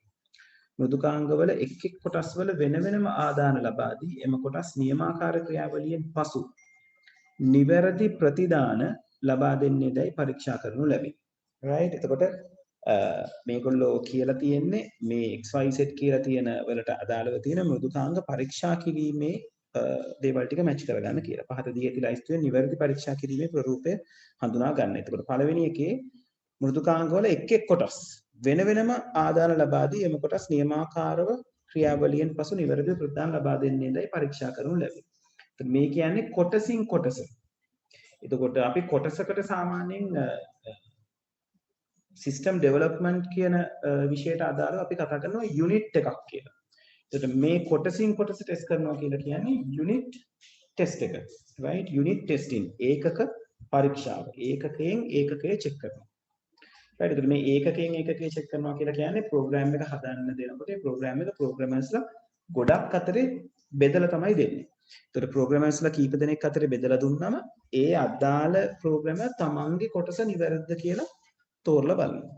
right ඊළඟට පද්ධතිය භාවිතය සඳහා යෝග්‍ය වන්නේ දැයි අන්ත පරිශීලකයන් end users විසින් පරීක්ෂා කරනු ලැබේ. මේ end user කියලා කියන්නේ පුතේ අන්තිමට මේ සිස්ටම් එක පාවිච්චි කරන්න කෙනා. ඒ කියන්නේ වෙන විදිහකින් ගත්තොත් usersලා. නේද? ඒ කියන්නේ කම්පැනි එකකට දුන්නොත් කම්පැනි ඒ සිස්ටම් එක පාවිච්චි කරන කට්ටිය. දැන් ATM සිස්ටම් එකක end usersලා වෙන්නේ අපි. අපිනේ ATM මැෂින් එකට ගිහිල්ලා ඒක පාවිච්චි කරන්නේ. ඒතර අපි තමයි කෙලවරේම ඒක පාවිච්චි කරන කෙනා. right එතකොට ඒ වගේ අයට අපි කියනවා සිස්ටම් එකක් එක්ක සහභාගී වෙන ක්ලයන්ට්ලා right නැත්නම් සිස්ටම් එක අවසානයේ පාවිච්චි කරන කට්ටිය. ඒගොල්ලන්ගේ පරීක්ෂාවට අපි කියන්නේ acceptance testing ප්‍රතිග්‍රහණ පරීක්ෂාව කියලා. right මේ අවසානයේ ක්ලයන්ට් මේක හරිද කියලා බලනවා. හදන්න දීපු කෙනා හරිද කියලා බලනවා. එයා මේකේ එක end user කෙනෙක්. right තුන්වෙනි එක අහනවා මෘදුකාංගයේ එක් එක් කොටස් සංයුක්ත කර ඒවා එක්කල විට නිවැරදිව ක්‍රියාත්මක වන්නේදයි පරීක්ෂා කරනු ලැබේ. එතකොට එක් එක් කොටස් එක් කරලා ඒ කියන්නේ එක් එක් කොටස් සංයුක්ත කරලා. ඒ කියන්නේ හැම එකම නෙවෙයි. කොටස් කීපයක්. දැන් අර ප්‍රෝග්‍රෑමර්ස්ලා කීප දෙනෙක්. අපි තුන් ප්‍රෝග්‍රෑමර්ස්ලා 10 දෙනෙක් ඉන්නවා කියලා. ඒ 10 දෙනාගෙන් 3 දෙනෙක් කරපු දේවල් එකට එකතු කරගන්න පුළුවන්. ඒකට අපි කියනවා මේ ඉන්ටග්‍රේෂන් එකක් කරනවා කියලා. එක් කරනවා කියලා. එතකොට ඒ 3 දෙනාගේ ටික එකතු කරලා බලනවා ඒක වැඩ කරනවා. තව කීප දෙනෙක්ගේ එකතු කරන්න පුළුවන් නම් ඒගොල්ලන්ගේ ටික එකතු කරලා බලනවා ඒ කොටස වැඩ කරනවා. ඒක හරියට අපිට අර බයිසිකලයක් පරීක්ෂා කරන්න දුන්නම අපි බයිසිකලයට ඒකක පරීක්ෂාව කරන්නේ කොහොමද? බෙල් එක වැඩ කරනවද කියලා බලනවා. ටයර් එක හොඳද කියලා බලනවා. right සීට් එක කම්ෆර්ටබල්ද කියලා බලනවා. right ඒවා ඒකක පරීක්ෂාව. ඉන්ටග්‍රේෂන් ටෙස්ට් එකක් නැත්නම් මේ සමස්ත පරීක්ෂාවක් කියන එක සමස්ත පරීක්ෂාව කියන එක ඒකට එච්චර ගැළපෙන සිංහල වචනයක් නන් නෙවෙයි. සිස්ටම් ටෙස්ටිං කමක් නැහැ. right ඒතර ඉන්ටග්‍රේෂන් ටෙස්ටිං එකේදී අපි කරන්නේ බයිසිකලයට අදාළව ගත්තොත් බයිසිකලේ පැඩල් සෙට් එකයි පිටිපස්සේ රෝදෙයි සම්බන්ධ කරලා චේන් එකෙන් පැඩල් එක කරකවනකොට පිටිපස්ස රෝදේ කැරකෙනවාද චේන් එකෙන් සම්බන්ධ කරලා තියෙනවා. ඒතර එතන යුනිට්ස් කීපයක් තියෙනවා නේද? පැඩල් එක පැඩල්ස් දෙක කියන්නේ එක යුනිට් එකක්. ඊළඟට කොග් වීල් සෙට් එක දැතිරෝධ සෙට් එක කියලා කියන්නේ තව යුනිට් එකක්. පිටිපස්ස රෝද කියලා කියන්නේ තව යුනිට් එකක්. ඒතර යුනිට්ස් තුනක් එකතු කරලා වැඩ කරනවාද කියලා බලනවා. ඒක තමයි ඉන්ටග්‍රේෂන් ටෙස්ට් එක කියලා කියන්නේ. ඊට පස්සේ අපි බලනවා බල්බ් එක ඩයිනමෝ එක පිටිපස්ස රෝදෙට සම්බන්ධ කරලා රෝදේ කැරකෙනකොට බල්බ් එක පත්තු වෙනවද? අන්න තව ඉන්ටග්‍රේෂන් ටෙස්ට් එකක්. නේද? බල්බ් එක කියන්නේ එක යුනිට් එකක්. ඩයිනමෝ එක කියලා කියන්නේ තව යුනිට් එකක්. පිටිපස්ස රෝද කියලා කියන්නේ තව යුනිට් එකක්. සෝ ඒ ටික ඉන්ටග්‍රේෂන් ටෙස්ට් එකක් නැත්තම් සමස්ත පරීක්ෂාවක් විදිහට කතා බහ කරන්න පුළුවන්. සිස්ටම් ටෙස්ට් එක කියලා කියන්නේ මෙතන අපි ඒක පාවිච්චි කරලා නැහැ. ESET කියන එකට එන්නේ ඉන්ටග්‍රේෂන් ටෙස්ට් කියන එක. සිස්ටම් ටෙස්ට් එක කියලා කියන්නේ ඕක කරන අපි අනිත් ටෙස්ට් එක. ඒක කරන්නේ සම්පූර්ණ පද්ධතියම හරියට වැඩ කරනවද කියලා ප්‍රොජෙක්ට් එකේ ඉන්න කට්ටිය. ඒ කියන්නේ මේක හදන්න දීපු ආයතනය, ඒ කියන්නේ හදන ආයතනය විසින් ටෙස්ට් කරනවා. right ඒ කියන්නේ බයිසිකලය නිෂ්පාදනය කරපු කෙනා චෙක් කරලා බලනවා බයිසිකලය සම්පූර්ණයෙන් වැඩ කරනවා. බයිසිකලේ පාවිච්චි කරන්න ඉන්න කෙනා නෙවෙයි. පාවිච්චි කරන්න ඉන්න කෙනා ටෙස්ට් කරනකොට අපි කියනවා ඇක්සෙප්ටන්ස් ටෙස්ට් එක කියලා. ඕගොල්ලෝ බයික් එකක් කඩෙන් ගන්න ගියාම බයික් එක ටෝටලි හැදලා බලනවා පොඩ්ඩක් එහෙට මෙහෙට නේද? හරියට වැඩ කරනවද? අන්න ඒක ඇක්සෙප්ටන්ස් ටෙස්ට් එකක්. මේ බයික් එක හදපු කෙනා ඒ ආයතනයේ ඉන්න ටෙස්ටර් කෙනෙක් බයික් එක බදලා බලනවා බයික් එක හරියට වැඩද කියලා. අන්න ඒක සිස්ටම් ටෙස්ටිං එකක්. right හරි. ඒත් ඔය විදිහට තමයි වෙන්නේ. එතකොට උත්තර වෙන්න ඕනේ නේද? x වලට unit testing right. x කියන්නේ unit testing y කියන්නේ integration z කියන්නේ sorry මගේ අතින් වැරද්දක් වුණා. y කියලා කියන්නේ acceptance testing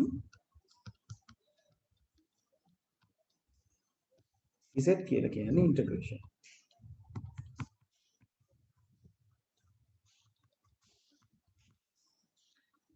right integration testing ඔය විදිහට තමයි ඔකට ලකුණු හම්බෙන්නේ. ඒතර ඒ තුන හරියට ලියලා තියෙනවා නම් ලකුණු 3ක් අරගන්න පුළුවන්. එහෙම තමයි ලකුණු 10 ඔකට මම හදන්නේ. හරි. ඊළඟ ප්‍රශ්නේ අපි බලමු ඒකට අදාළව මාකින් ස්කීම් එකේ තියෙනවද කියලා කනෙක්ට් කරන්න.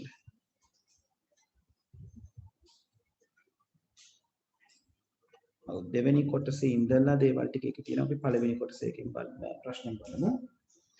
right පළවෙනි කොටසට අදාළව එතන කතා බහ කරන්න තියෙන්නේ flow chart එක ගැන නේද?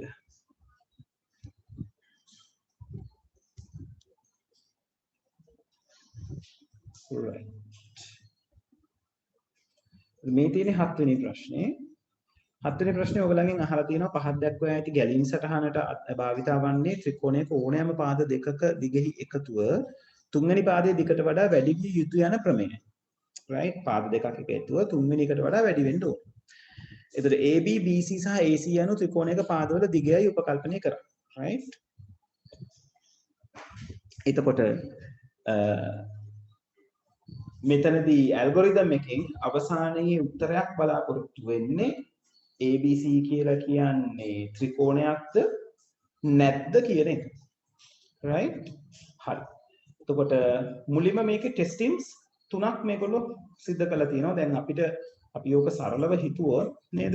අපිට පාද තුනක් දීලා තිබ්බොත් අපි ඔය පාද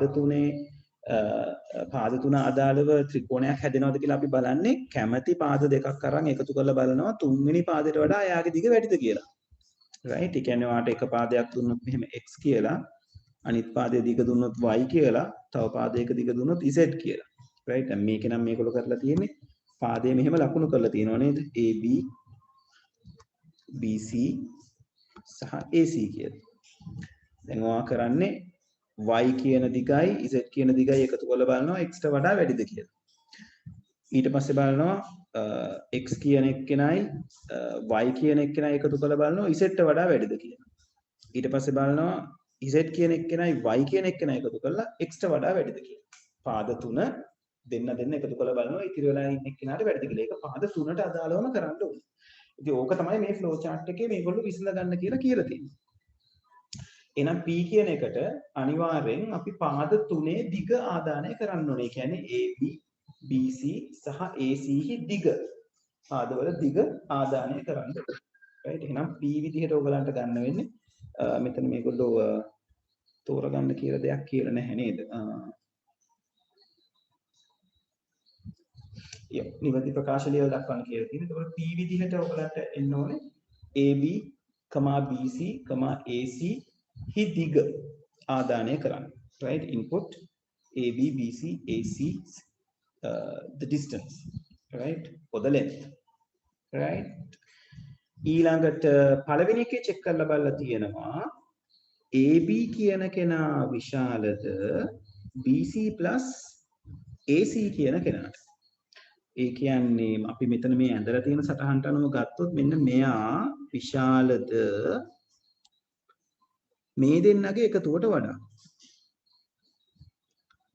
දැන් AB ගේ BC ගේ AC ගේ එකතුවට වඩා AB විශාල වුණොත් මොකද වෙන්නේ?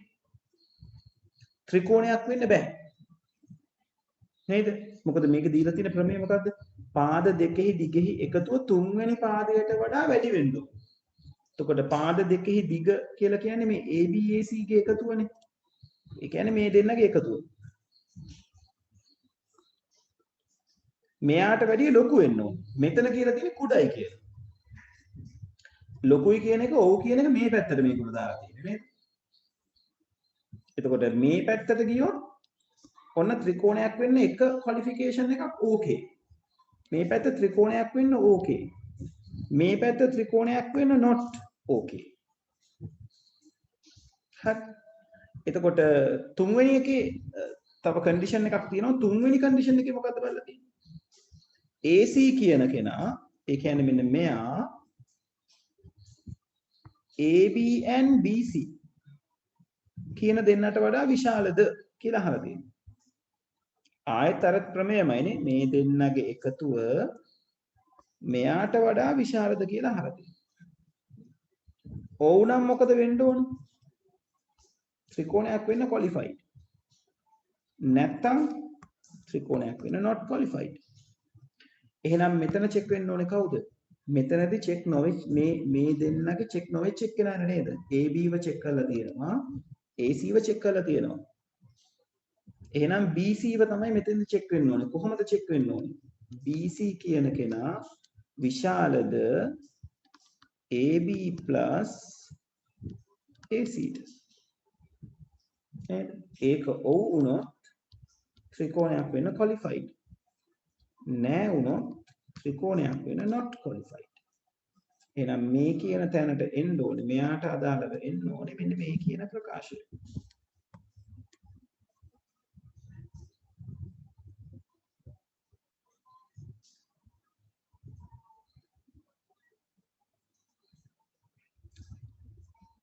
right. එතකොට ඒක figure out කරගත්තයින් පස්සේ අපිට ලේසි මෙතන තියෙන output එක figure out කරගන්න නේද? මොකද මේ පැත්තේ එන කට්ටිය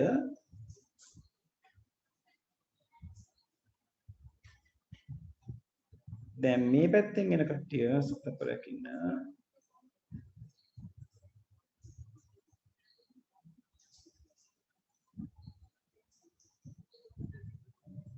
අපේ වම් අත පැත්තෙන් එන කට්ටිය නිතරම ත්‍රිකෝණයක් වෙන්න qualify වීගෙන එන්නේ. එහෙනම් මෙයා AB යනු ත්‍රිකෝණයක කියලා එන්න ඕනේ. ABC is a triangle. මෙතන AB යනු ත්‍රිකෝණයක් නොවේ.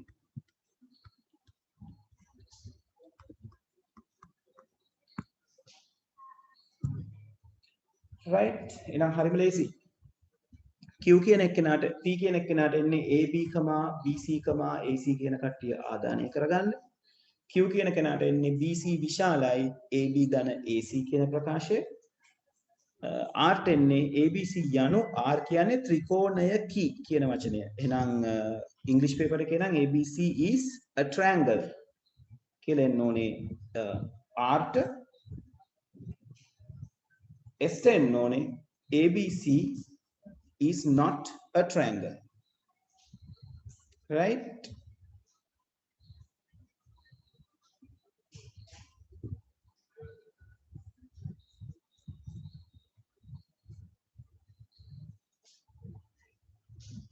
හරි ඔය විදිහට මේකට අදාළව තියෙන උත්තර ටික ඕගලන්ට ලැබෙන්න ඕනේ. ඒත් මෙතන අහලා තියෙනවා PQRS යන ලේබල් නිවැරදිව ප්‍රකාශ කරන්න ගැලීම් සටහනේදී තීරණ කොටු 3 තනි තීරණ කොටුවකට සංයුක්ත කළේ නම් එම තනි තීරණ කොටුවේ ලිපිය යුතු ප්‍රකාශනය. right. අපි ඔක බලමු මාකින් ස්කීම් එකේ කියලා තියෙන එක කොහොමද එන්න ඕන කියන එක. right. බලන්න මේක ලියලා තියෙන විදිහ. අර තිබ්බ කන්ඩිෂන්ස් තුනම and එකකින් සම්බන්ධ කළා. මොකද අර තුන් දෙනාම ඕකේ වෙන්න ඕනනේ. right. එතකොට AB විශාලයි BC ධන AC සහ BC විශාලයි AB ධන AC සහ AC විශාලයි AB ධන BC කියන කන්ඩිෂන්ස් තුනම ඔතනට එකතු වෙන්න ඕන. right. හරි. එතකොට ඔන්න ඕක ඔය විදිහට ලියවිලා තියෙනවා නම් සිංහල වචන පාවිච්චි කරලා තියෙන්න පුළුවන්, ඉංග්‍රීසි වචන පාවිච්චි කරලා තියෙන්න පුළුවන්. ලකුණු දෙකක් දීලා තියෙනවා. බලන්නකෝ ඒකට අදාළව සූඩෝ කෝඩ් එක. එහෙනම් ව්‍යාජකයේ ලියන්න කියලා තියෙන. ඉතින් හරි ලේසි. start එක start කියලාම ලියනවා. right. ඊට පස්සේ input read ඔයාට ඒක මෙහෙම්මම විය යුතු නැහැ. input හරි read කියන වචනේ හරි නැත්නම් obtain කියන වචනේ පාවිච්චි කරන්නත් පුළුවන්. right. එහෙම පාවිච්චි කරලා අපිට ලියන්න පුළුවන් input read AB, BC, AC's length නැත්නම් AB, BC, AC යන පාදවල දිග ආදානය කරගන්න. එහෙම ලියුණාට ප්‍රශ්නයක් නැහැ. මේ විදිහට ලියලා තිබ්බත් ප්‍රශ්නයක් නැහැ. right. ඊට පස්සේ පළවෙනි if condition එක. right. එතකොට එතනදී if AB larger than BC plus AC දැන් මේක තනි කොටසකට එකතු කරලා මේගොල්ලෝ ලියලා තියෙනවා. තප්පරයක් ඉන්න මේගොල්ලෝ මේ ප්‍රශ්නේදී අහලා තියෙනවද එහෙම දෙයක්. ඉහිත 1 2 කොටස් වලදී තර්කණය වෙනස් කර යාවත්කාලින කර ගැලීම්. ඔව් කියලා තියෙනවානේ තර්කණය වෙනස් කර යාවත්කාලීන කළ ගැලීම් සටහනට අදාළ ව්‍යාජකීයතේ ලියන්න කියලායි කියන්නේ. right? හරි. එහෙමනම් if කියන එකේදී අර conditions තුනම එකතු වෙනවා නේද? දැන් මේ තුනම එකතු වුණායින් පස්සේ තුන් දෙනා එක condition එකක් බවට පත් වෙනවා. එතකොට එයාගේ yes පැත්තෙන් යනකොට ABC is not a triangle කියලා එන්න ඕනේ. මොකද ඔයගලන්ට ගැලීම් සටහන දිහා බැලුවොත් නේද මේ නැත පැත්තෙන් යනකොට එකතු වෙලා එන්න ඕනේ not a triangle කියන එක. අනිත් පැත්තෙන් එකතු වෙලා යනකොට එන්න ඕනේ is a triangle කියන එක. right? තප්පරයක් ඉන දරුවනේ. කොහොම දෙයක් මගේ අතින් වැරදිලා තියෙනවා. කොහොම බලන්න.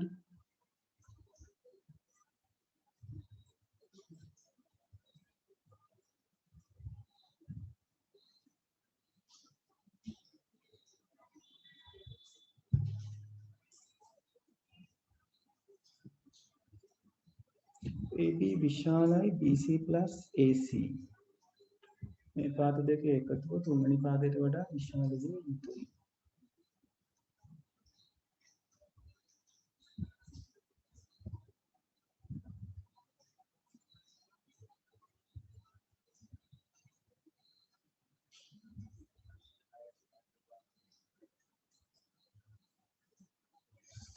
ඔව් දරුවනේ මගේ අතින්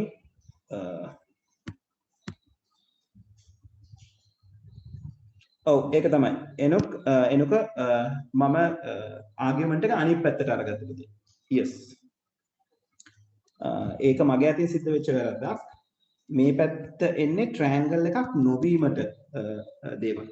මෙතනදී මගේ අතින් ලොජික් එක වැරදුනේ. AB කියන එක නා ලොකු වුණොත් මේ පැත්ත ලොකු වුණොත් මේ දෙන්නට වඩා ට්‍රයැන්ගල් එකක් වෙන්න බෑ. තුන්වෙනි පාදයේ දිග වැඩි වුණොත් ඉතිරි දෙන්නගේ එකතුවට වඩා ට්‍රයැන්ගල් එකක් වෙන්න බෑ. ඒ නිසා මේ පැත්තේ එන්න ඕනේ ට්‍රයැන්ගල් එකක් නොවේ කියන පැත්ත. right? සමා වෙන්නේ ඒක මගේ අතින් වෙච්ච වැරද්දක්. ඒත් මෙතනට එන්න ඕනේ ත්‍රිකෝණයක් නොවේ කියන එක. මෙතනින් එන්න ඕනේ ත්‍රිකෝණය කී කියන උත්තරය. right? ඒකට මේගොල්ලෝ ත්‍රිකෝණයක් වෙන්න තියෙන qualifications. right? හරි. එතකොට ඔයගලන්ගේ මේ තුන් දෙනා එකතු වුණායින් පස්සේ එන්න ෆ්ලෝ chart එකත් මම මෙතන චුට්ටක් ඇඳලා පෙන්නන්නම්. මෙතන start එක තියෙනවා. right? එතන අපි කතා කරනවා AB, BC, AC input කරගන්න කියලා. ඊට පස්සේ මේ decision box එකේ තමයි අපේ අර ලොකු decision එක එන්න ඕනේ. right? ඒතර ලොකු decision එක කොහොමද වෙන්න ඕනේ? මේ තුන් දෙනාගේ එකතුවක්. AB විශාලයි BC plus AC and ඊළඟ එකේ අපි ලියනවා BC විශාලයි AB plus AC and මට ඉඩමදි මම ඉතින් පොඩ්ඩක් එළියෙන් ලියනවා AC විශාලයි AB plus BC. right? එතකොට මෙයාගේ no කියන එකයි මේ පැත්තෙන් yes කියන එකයි තියෙන්නේ. එතකොට yes එකේදී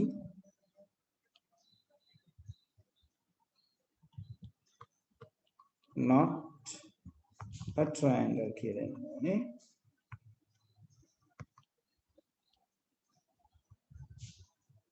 no එකේදී is a triangle කියලා. right? ඊට පස්සේ පුළුවන් මේගොල්ලෝ එක තැනකට අරගෙන එන්න. right? ඒතර ඕකට තමයි ඔයගලන්ගෙන් සූඩෝ කෝඩ් එක ඉල්ලන්නේ. මේකට අදාළව තමයි ඔයගලන්ට මාකින් ස්කීම් එකේ සූඩෝ කෝඩ් එක පෙන්නලා තියෙන්නේ. right? මේ විදිහට සූඩෝ කෝඩ් එක ඉන්පුට් කරලා පෙන්නන්න පුළුවන්. හරි. එතකොට 4වෙනි කොටසේ අහලා තියෙනවා ආදානය කරන ලද දිග අතුරෙන් එකක් හෝ වැඩි ප්‍රමාණයක් හෝ ශූන්‍ය වූයේ නම් නේද? එකක් හෝ වැඩි ප්‍රමාණයක් හෝ ශූන්‍ය වූයේ නම් මෙම ඇල්ගොරිතමේ නිසි පරිදි ක්‍රියාත්මක නොවේ. මෙම ගැටලුව निराකරණය කර ගැනීමට මුල් ගැලීම් සටහනේ ආදානය හා පළමු තීරණ කොටුව අතුරට හඳුන්වා දිය යුතු ව්‍යාජකයට කොන්දේසිය කුමක්ද? ඒ කියන්නේ මේගොල්ලෝ කියලා කියන්නේ බිඳුව වුණොත් වැඩේ හරියන්නේ නැහැ නැති වෙනවා කියලානේ. මොකද බිඳුව එකතු කිරීම බිඳුව විශාලත් නැහැ කුඩත් නැහැ බිඳුවට වඩා නේද? ඒතර එතනදී බිඳුව එකතු කිරීම බිඳුව විශාලද නැහැ. එහෙම නැත්නම් ඔව් කියන පැත්තට යන්නත් බැරි වෙනවා නැහැ කියන පැත්තට යා ගන්නත් බැරි වෙනවා. ප්‍රශ්නයක් වෙනවා. නේද? එතකොට ඒක නිසා මුලින්ම අපි චෙක් කරගන්න ඕනේ මේ කියන පාද ටික බිඳුවට වඩා විශාලද කියලා. එහෙනම් බිඳුවට වඩා විශාලද කියලා අපිට අරගන්න මේ තුන් දෙනාම චෙක් කරන එක කන්ඩිෂන් එකක් දෙන්න පුළුවන්. is AB විශාලයි 0 and BC විශාලයි 0 and AC විශාලයි 0. ඇයි අපි ඒකට and එක පාවිච්චි කරන්නේ? තුන් දෙනාම බිඳුවට වඩා විශාල වෙන්න ඕන. අපි උතන O එක පාවිච්චි කරොත් එක්කෙනෙක් හරි බිඳුවට වඩා විශාල වුණොත් එයා හරි කියලා අරගන්න. නමුත් අපිට එහෙම නෙවෙයි අවශ්‍ය වෙන්නේ. අපිට අවශ්‍ය වෙන්නේ තුන් දෙනාම බිඳුවට වඩා විශාලයි කියන අර්ථය අරගන්න. ඒක නිසා and එක අපි පාවිච්චි කරගන්න ඕන. right ඊට පස්සේ ඒක පාවිච්චි කරලා ඔව් මෙතන ලකුණු දෙන්න පුළුවන් ක්‍රම කීපයක්ම කියලා තියෙනවා පුතේ. සිංහලෙන් ඕගලන්ට දෙන්න පුළුවන්, ඉංග්‍රීසියෙන් දෙන්න පුළුවන්. ඒ වගේම ස්ටේට්මන්ට් එකක් අහන්නත් පුළුවන්. ත්‍රිකෝණයේ එක් පාදයක දිග බිඳුවට වඩා වැඩිද? මොකද මේක අපි flow chart and pseudo code වල කරන්නේ අපේ ඇල්ගොරිතම් එක විස්තර කරලා දීමක්. ඒතකොට ඒක සාමාන්‍යයෙන් මේක කෙනෙකුට තේරුම් ගන්න පුළුවන්කම තිබුණා නම් ඇති. right හරියටම like මොනවද කියලා අපි කියන්නේ programming language එකකට අදාළව වෙන විදිහටම මේක රන් විය යුතු නැහැ.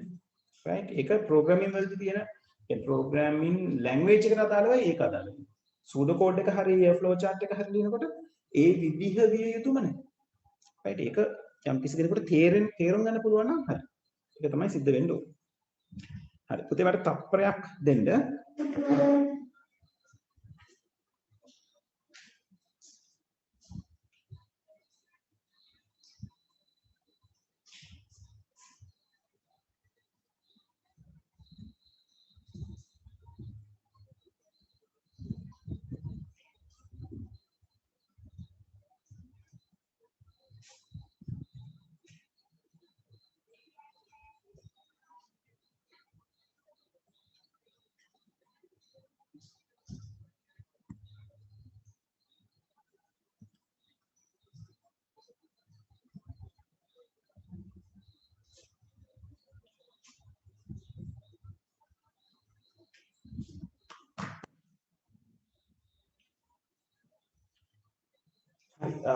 ඔයගලන්ට මාව ඇහෙන එක ක්ලියර් මතනම් මට පොඩ්ඩක් කියන්න. මොකද මගේ ඉන්ටර්නෙට් එක කනෙක්ෂන් එකක් තිබ්බ එකක් බැටරි බහලා ඕෆ් වුණා. දැන් වෙන එකකට මාරුනේ. ඒක ක්ලියර් මදි නම් මට චුට්ටක් කියන්න. අපි තව විනාඩි 5කින් ආයේ තිබ්බ කනෙක්ෂන් එකට කනෙක්ට් වෙන්න පුළුවන්. right හරි. හරි පස්වෙනි ප්‍රශ්නයෙන් අහලා තියෙනවා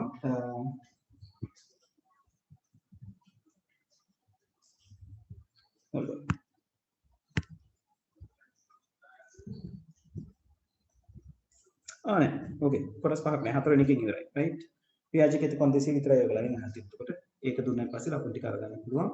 ඒකේ ලකුණු ටික බෙදලා යන ආකාරය අපි බලමු.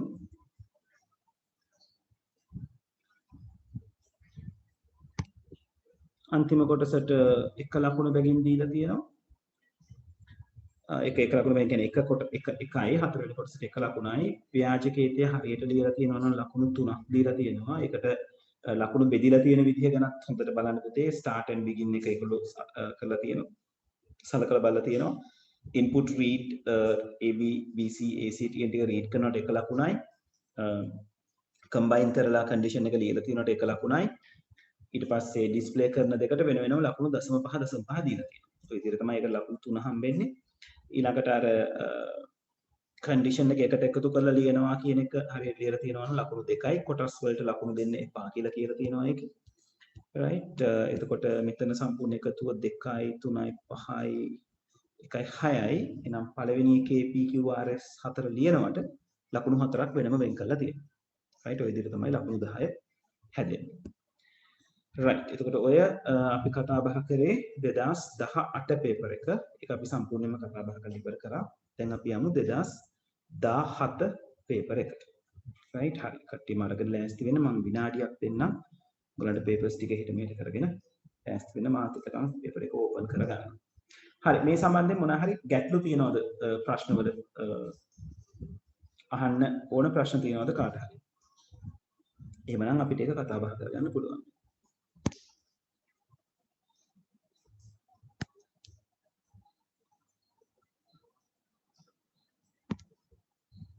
හරි හොඳයි. අපි යමු 2017 පේපර් එක.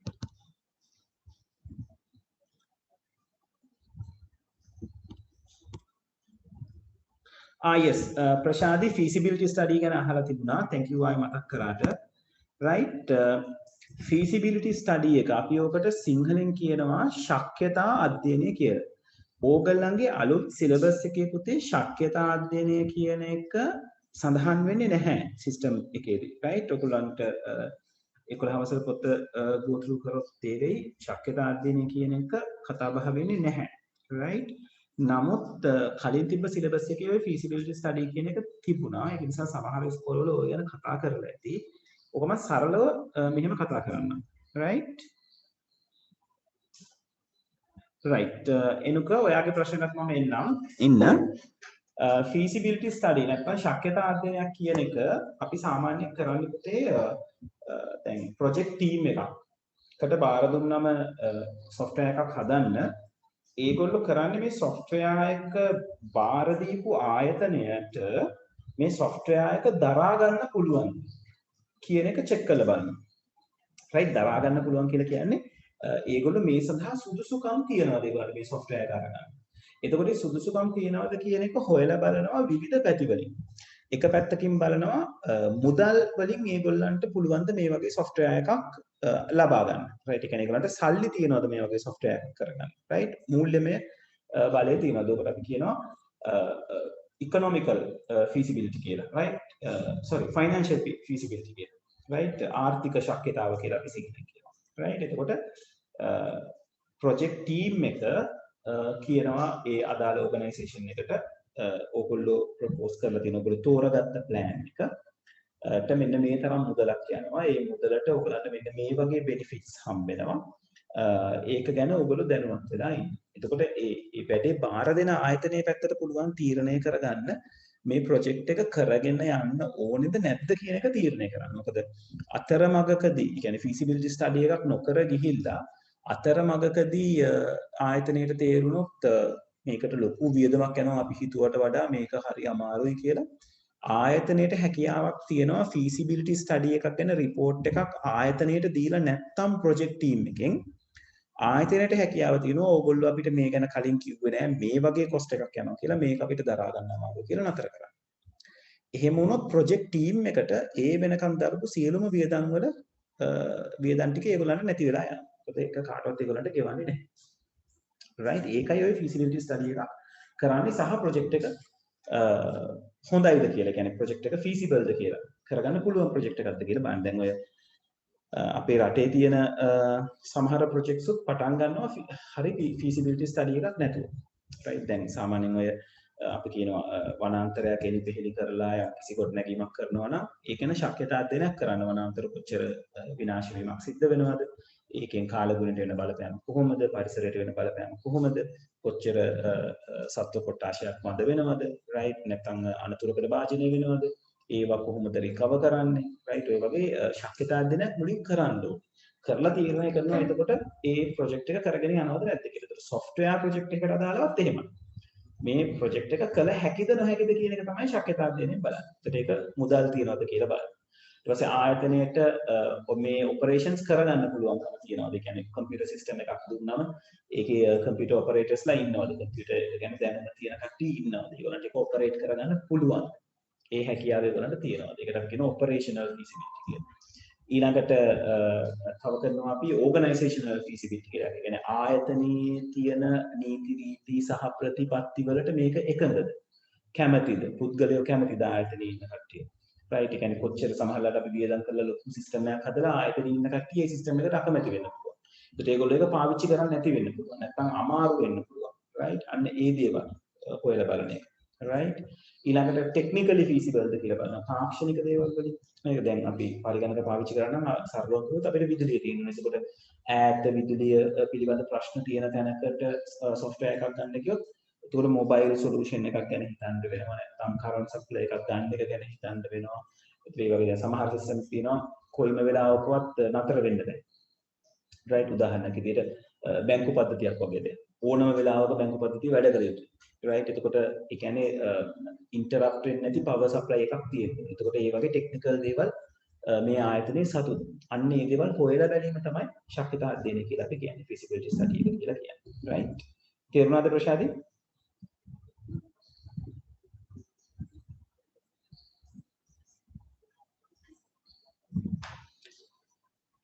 right.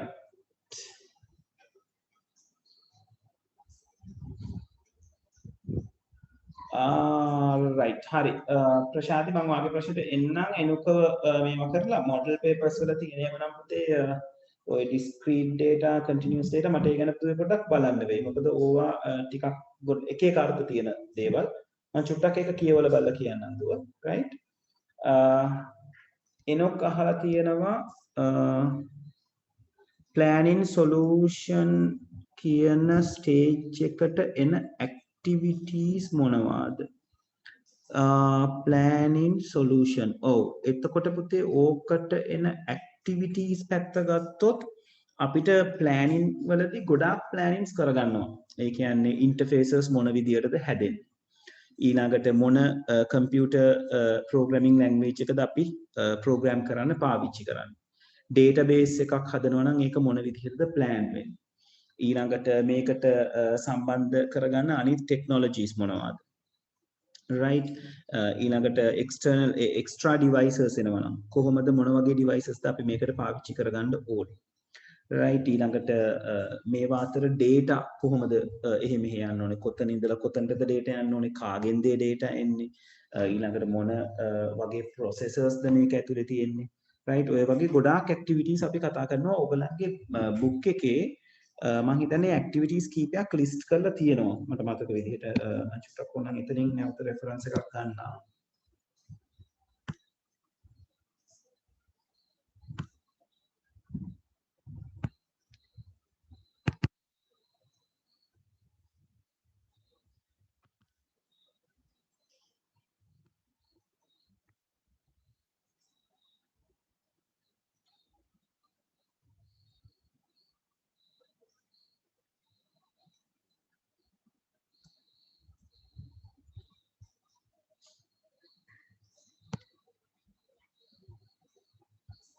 right මේ තියෙන්නේ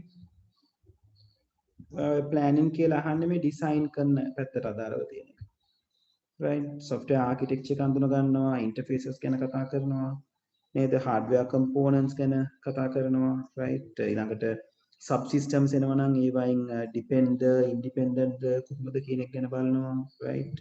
ඊළඟට system එකට අදාළව තියෙන hardwares and software ගැන consider කරනවා, right? ඔය වගේ දේවල් පුතේ. right? එනොක් හරිද ප්‍රශ්නෙට උත්තරේ?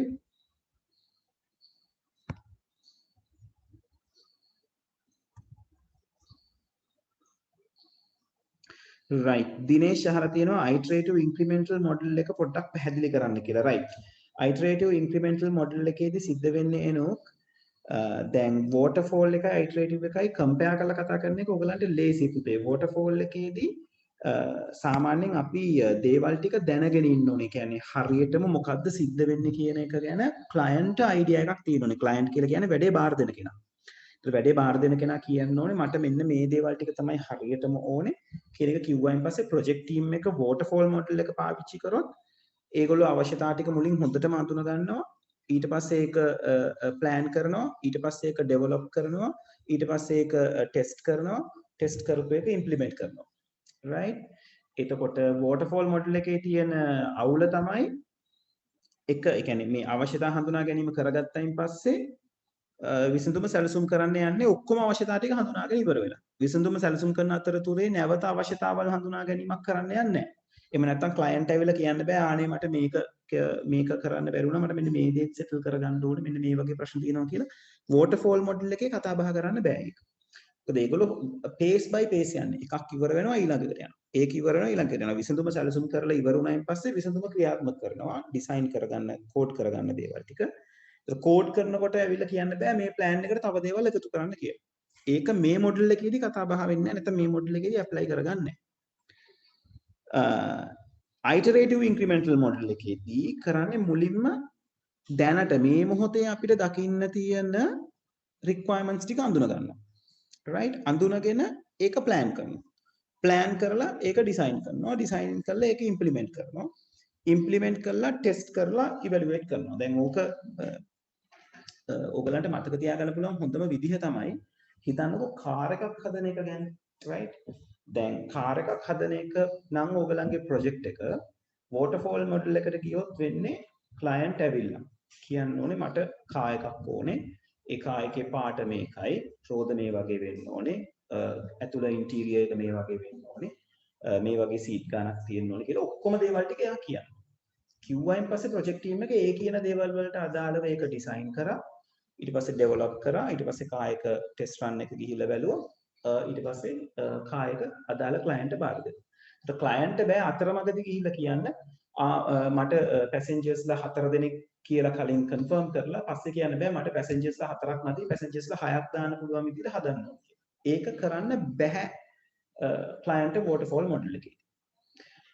ඊළඟට යම් වෙනස්කම් හිතන්නකෝ කලර් එක වෙනස් කරගන්න ඕනේ. ටයර් සයිස් එක වෙනස් කරගන්න ඕනේ.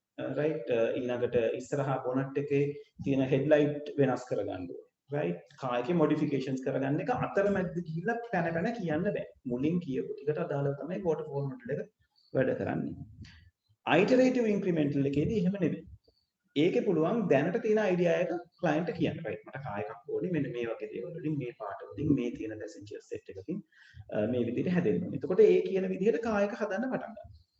ඒක හදන්න පටන් අරගත්තයින් පස්සේ අතරමඟදී යාට හිතෙනවා right මට මේකේ පැසෙන්ජර්ස් ගාන වැඩි කරගන්න ඕනේ කාර් සීට් එක තව කම්ෆර්ටබල් කරන්න. එතකොට ඒක යා අදාළ ප්‍රොජෙක්ට් ටීම් එකට නැවත දැනුවත් කරන්න පුළුවන්.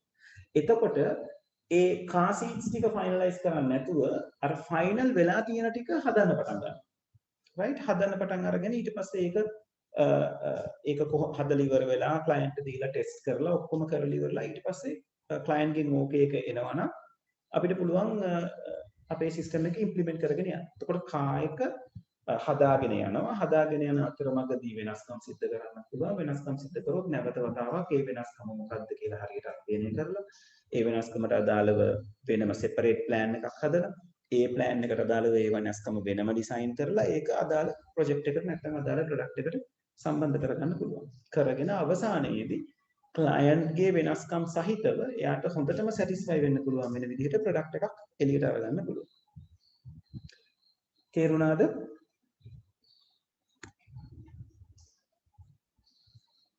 දිනේෂ්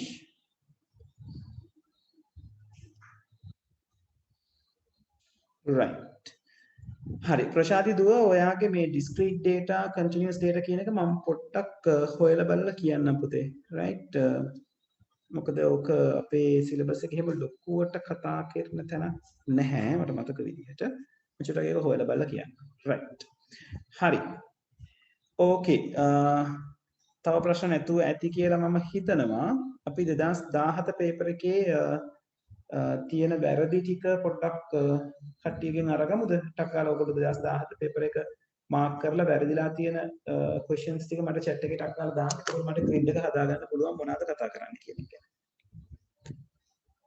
right ඉක්මන් කරමු.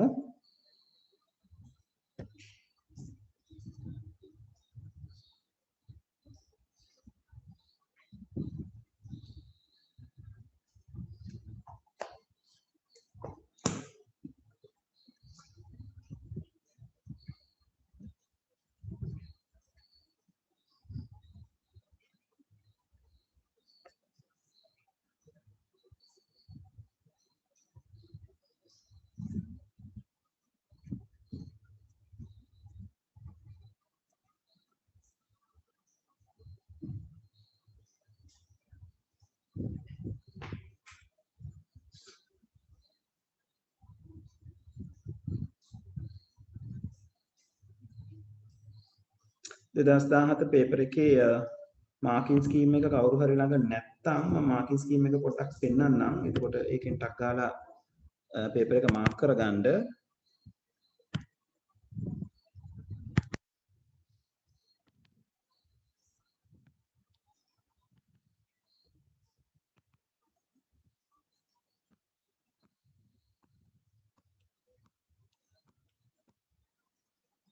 right.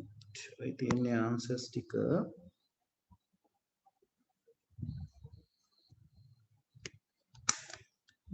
මාක් කරලා ඉවර කට්ටිය ටක් ගාලා මට උත්තර ටික දාන්න. උත්තර කියන්නේ සාකච්ඡා කරන්න ඕන ප්‍රශ්න ටික right. ඒ කියන්නේ වැරදි ටික සහ ඔයාට කතා කර හරි ගියත් කතා කරන්න අවශ්‍ය එකක් තියෙනවා නම් ඒත් chat එකට දාන්න. right.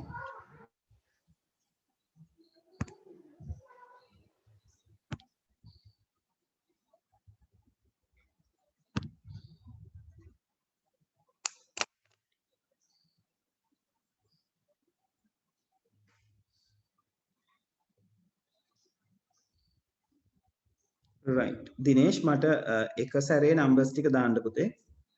නම් කියන්නේ මේ question numbers ටික දැම්මම නම් ඇති.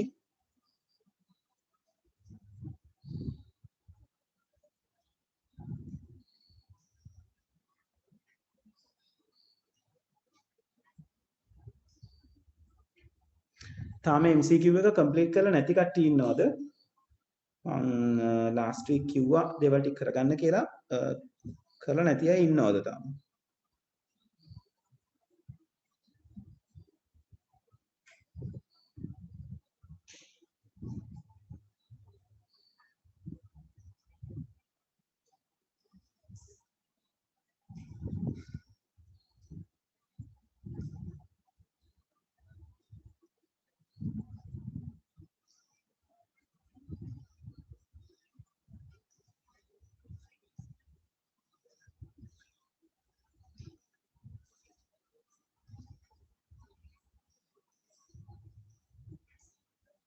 right. දිනේෂ් 10 18 33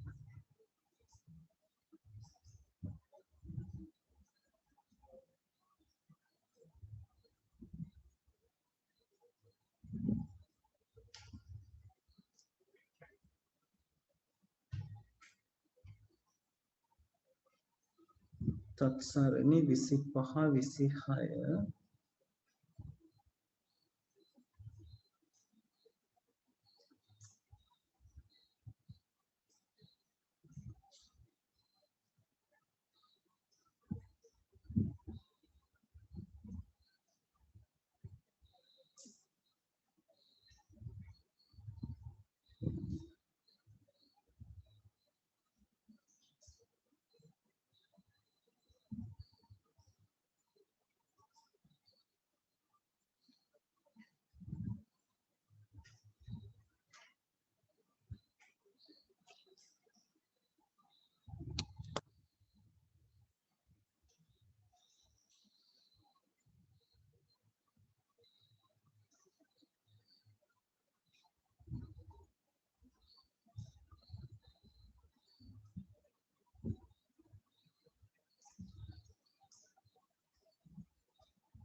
හරි අනිත් අය ඉක්මන් කරන්න.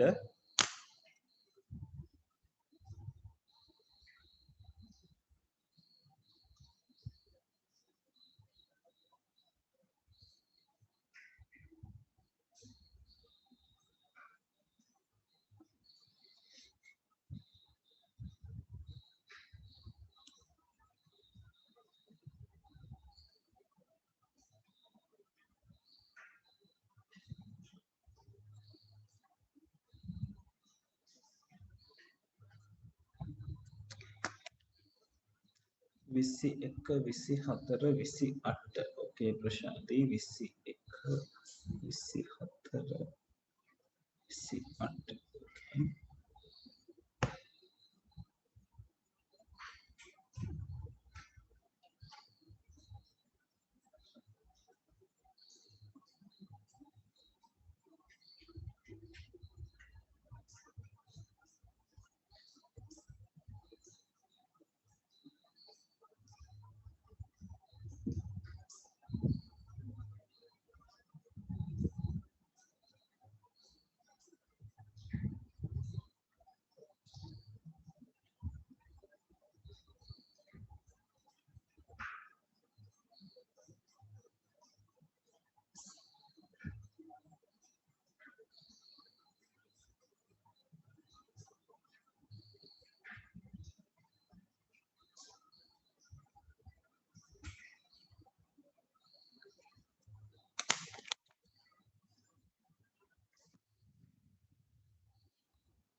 right දනින්දු පේපර් එක කරලාද පුතේ මට ටක් කාලා දේවල් ටික අරගත්තා නම් හරි කට්ටිය කරලා නැත්තම් පොඩ්ඩක් මට ඒකත් දැනුවත් කරන්න. ඒකෝර මම ඔයගලන්ට කරන්න ටයිම් එකක් දෙන්නම් මේක ඇතුලේ.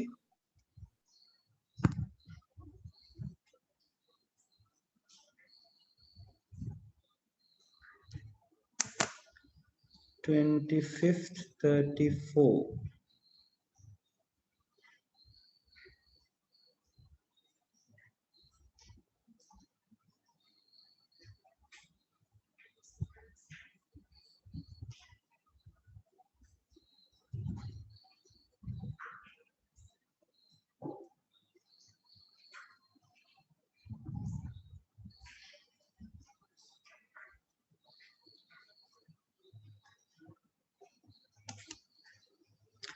right අනිත් අය මොකද තත්ත්වේ දිනේෂ් මට කියලා තියෙනවා තත්සරණ කියලා තියෙනවා සෙනිරු කියලා තියෙනවා ප්‍රශාදි කියලා තියෙනවා සෙනිරු කියලා නෑ මම හිතන්නේ සෙනිරු අවුලක් නෑ කියලා තියෙනවා මං කියන්නේ ඔක්කොම ටික ඕකේද සෙනිරු ඒ කියන්නේ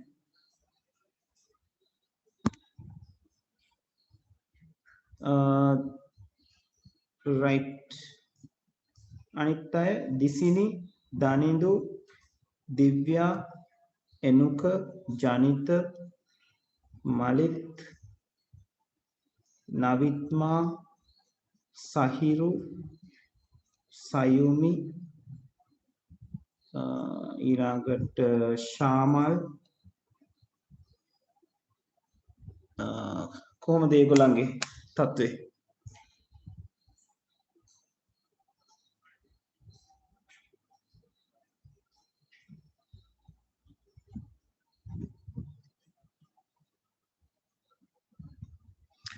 එනුක the first time right okay හරි එනුක ප්‍රශ්නයක් නැහැ එනුක පේපර් එක කරන්න පටන් ගන්න පුතේ සයුමි මීටින් රෙකෝඩින් එක පුතේ මගේ වෙබ්සයිට් එකේ තියෙන්නේ මම ඔයගලන්ට ඒක ගැන last time කිව්වා මට මතක විදියට මම පොඩ්ඩක් අලුත් අය ඉන්න නිසා එතන චුට්ටක් පෙන්නන්න ආයෙසරයක් ඔයගලන්ට යන්න ඕන වෙබ්සයිට් එකේ නම තමයි starlabs.lk කියලා කියන්නේ right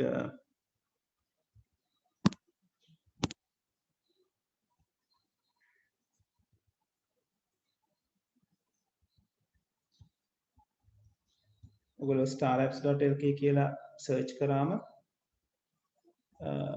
මේකේ වෙබ්සයිට් එකට යනවා මේකේ lessons recording කියන තැන නැනපෙත recordings කියන page එකට යන්න right නැනපෙත recordings page එකේ නැනපෙත institute එකේ මම කරන classes වල online classes වල recording තියෙනවා එතකොට මුලින් තියෙන්නේ A level class දෙකේ ඊළඟට තියෙනවා ඔයගලන්ගේ paper class එකේ sessions ටික එතකොට මෙතනින් බලන්න පුළුවන් අලුත් එක ඔයාට එතනම load වෙනවා පරණ ටික මෙතන click කරලා මේ එන playlist එකේ බලන්න right එතකොට ওই විදිහට තමයි බලාගෙන යන්න තියෙන දේවල් ටික right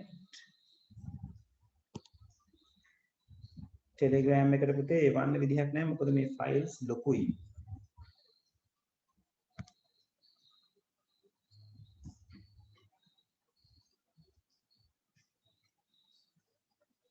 හරි මට තේරෙන විදිහට ගොඩක් අය පේපර් එක කරලා නැහැ. කරන්න පටන් ගන්න කොහේනම් කට්ටිය දැන්. කරලා ඉවර අය සෙකන්ඩ් පේපර් එක try කරන්න. සෙකන්ඩ් පේපර් එක කරලා ඉවර නම් 2016 පේපර් එක කරන්න පටන් ගන්න. මොකද ප්‍රශ්න ඕගොල්ලෝ try කරන්නේ නැතුව සාකච්ඡා කරලා තේරුමක් නැහැ පුතේ. ඔහේ මං කියන එක අහගෙන ඉන්න එපා. right? මම ඒ විදිහට ක්ලාස් එක කන්ටිනියු කරන්නේ නැහැ සාමාන්‍යයෙන්. right? ඒක නිසා ඕගොල්ලෝ ගාව දේවල් ටික කරලා නැත්තම් කරන්න පටන් ගන්න දැන්.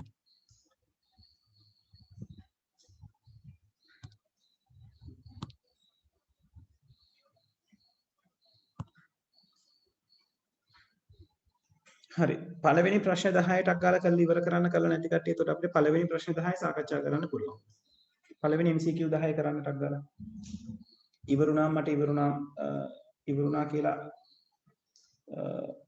ඔව් මැසේජ් එකක් දෙන්න දැන් 8:26යි පළවෙනි ප්‍රශ්න 10 මම විනාඩි 10ක් දෙනවා 8:26 8:40ට මම පටන් ගන්නවා විනාඩි 10කට වැඩි විනාඩි 14ක් තියෙනවා 8:40ට පළවෙනි 10 ප්‍රශ්න 10 කතා කරන්න පටන් ගන්නවා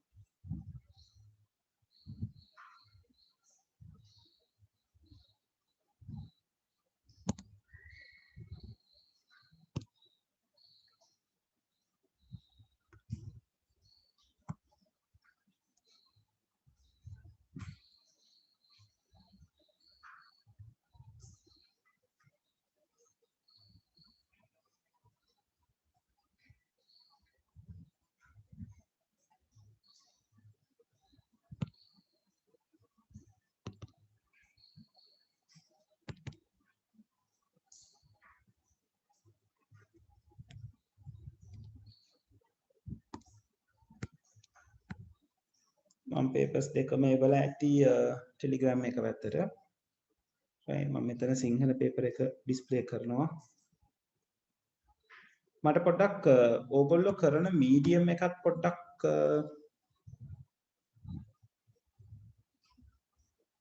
right කමක් නැහැ සයිමි. මට ඕගොල්ලෝ කරන medium එකත් චුට්ටක් reply කරන්න පුතේ සිංහලද ඉංග්‍රීසිද කියන එක චුට්ටක්.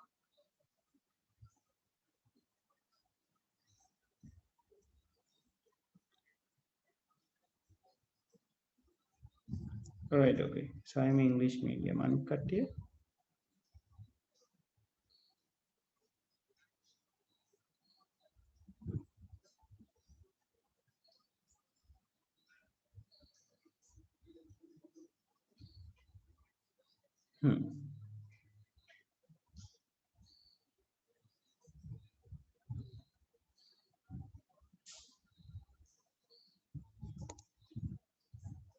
right okay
තව විනාඩි 8ක් තියෙනවා ඔයගලන්ට පළවෙනි 10 ඉවර කරන්න.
හරි තව විනාඩි 2යි තියෙන්නේ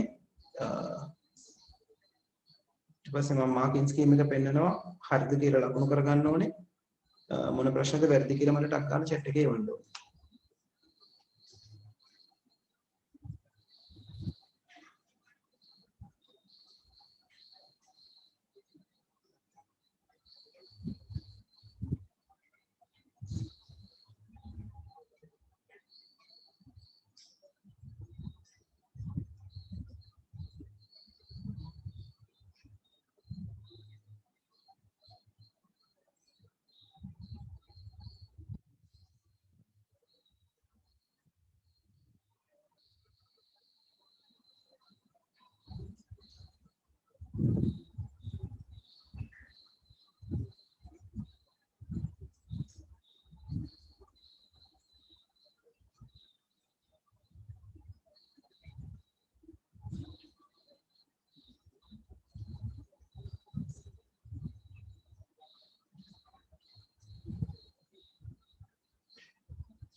හරි අපි පළවෙනි 10 ලකුණු කරගමු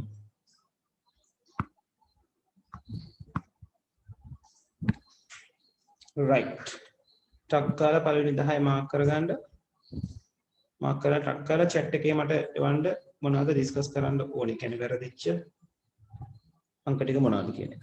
ඒ තියෙන්නේ පළවෙනි 10ට අදාළව තියෙන මාකින් ස්කීම් එක.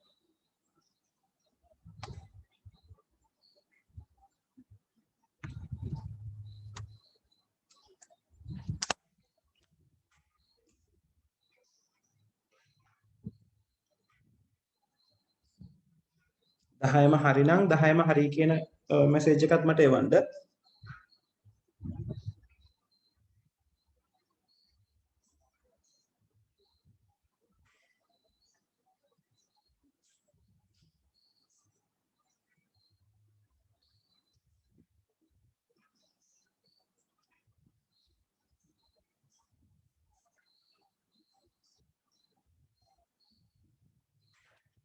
නවිත්මා 8 ඕනේ right okay.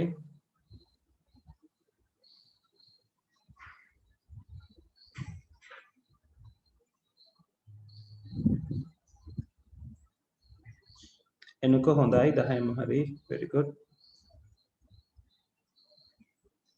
දිසිනි 8 okay.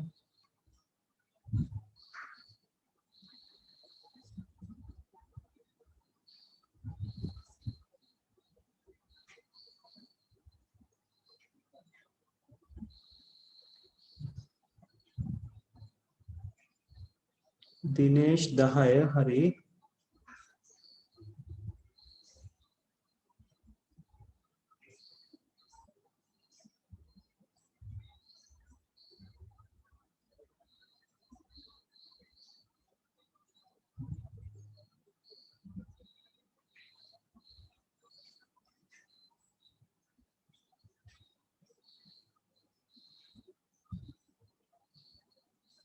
अनिता इक्मा करंड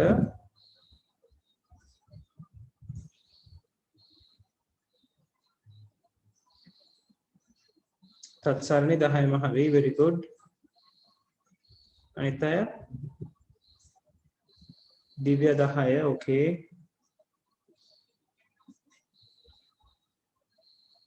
सेनीरू 8 okay.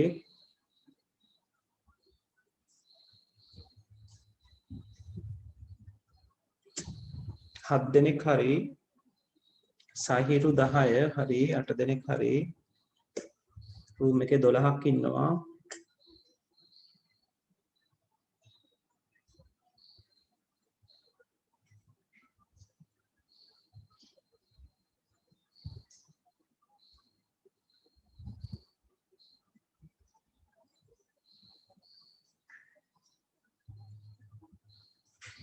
මලිත්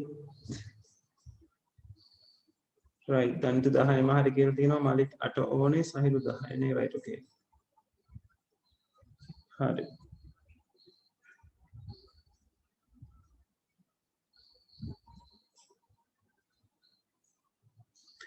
right හරි අපි කතා කරමු 10 වෙනි 8 වෙනි ප්‍රශ්නේ 10 වෙනි ප්‍රශ්නේ ඔයගලන්ට හරි ගිහිල්ලා තියෙන ඕනම එකක් මගෙන් අහන්න පුළුවන් සාකච්ඡා කරන්න කියලා. මොකද ඔක්කොම සාකච්ඡා කරන එක තේරුමක් නැහැ පුතේ අපරාධේ. කාල වේලාව අපිට ඒක තව පේපර් එකක අපිට ක්ලියර් දේවල් කතා බහ කරගන්න උදව් කරගන්න පුළුවන්. 8 වෙනි ප්‍රශ්නේ. දකුණු පසෙන් දැක්වෙන තර්කන පරිපතේ සත්‍යතා වගුව හා තුල්‍ය සත්‍යතා වගුවක් සහිත තර්කන පරිපතය කුමක්ද? ඔව්. එතකොට මෙයත් එක්ක ගැලපෙන්නේ කවුද කියලා අපි මැනේජ් කරගන්න ඕනේ. එතන මේ වගේ ප්‍රශ්නයක් අපි විසඳගන්නේ කොහොමද? අපි කලින් සැරේ පේපර් එකෙත් මේ වගේ ප්‍රශ්නයක් ගැන කතා බහ කරා. right? හරි. බලමු කොහොමද මෙතන විසඳගන්නේ කියලා. හරි. මේ ඉන්නේ අදාළ සර්කිට්ස් ටික. එතකොට මේ වගේ ප්‍රශ්නයක් අපි විසඳ ගන්නකොට සර්කිට්ස් ටිකට අදාළව තියෙන අවුට්පුට් ටික ටක් ගාලා අරගන්න ඕනේ. නේද? කොහොමද අවුට්පුට්ස් ටික ටක් ගාලා අරගන්නේ? අපිට මේක ලියාගෙන යන්න තියෙන අවුට්පුට්ස් ටික. right? ඔගොල්ලෝ ගේට්ස් වල අවුට්පුට්ස් දාගන්න. හරිම ලේසියෙන් කරනවනේ නේද? මෙතන එන්නේ A bar. right? මෙතන එන්නේ B bar. මෙතනින් එළියට එනවා A bar plus B bar. මේ ගේට් එකට අදාළව එන කට්ටිය තමයි අහන්නේ. right. ඒතර පළවෙනි එක්කෙනාගේ එනවා A.B වල bar.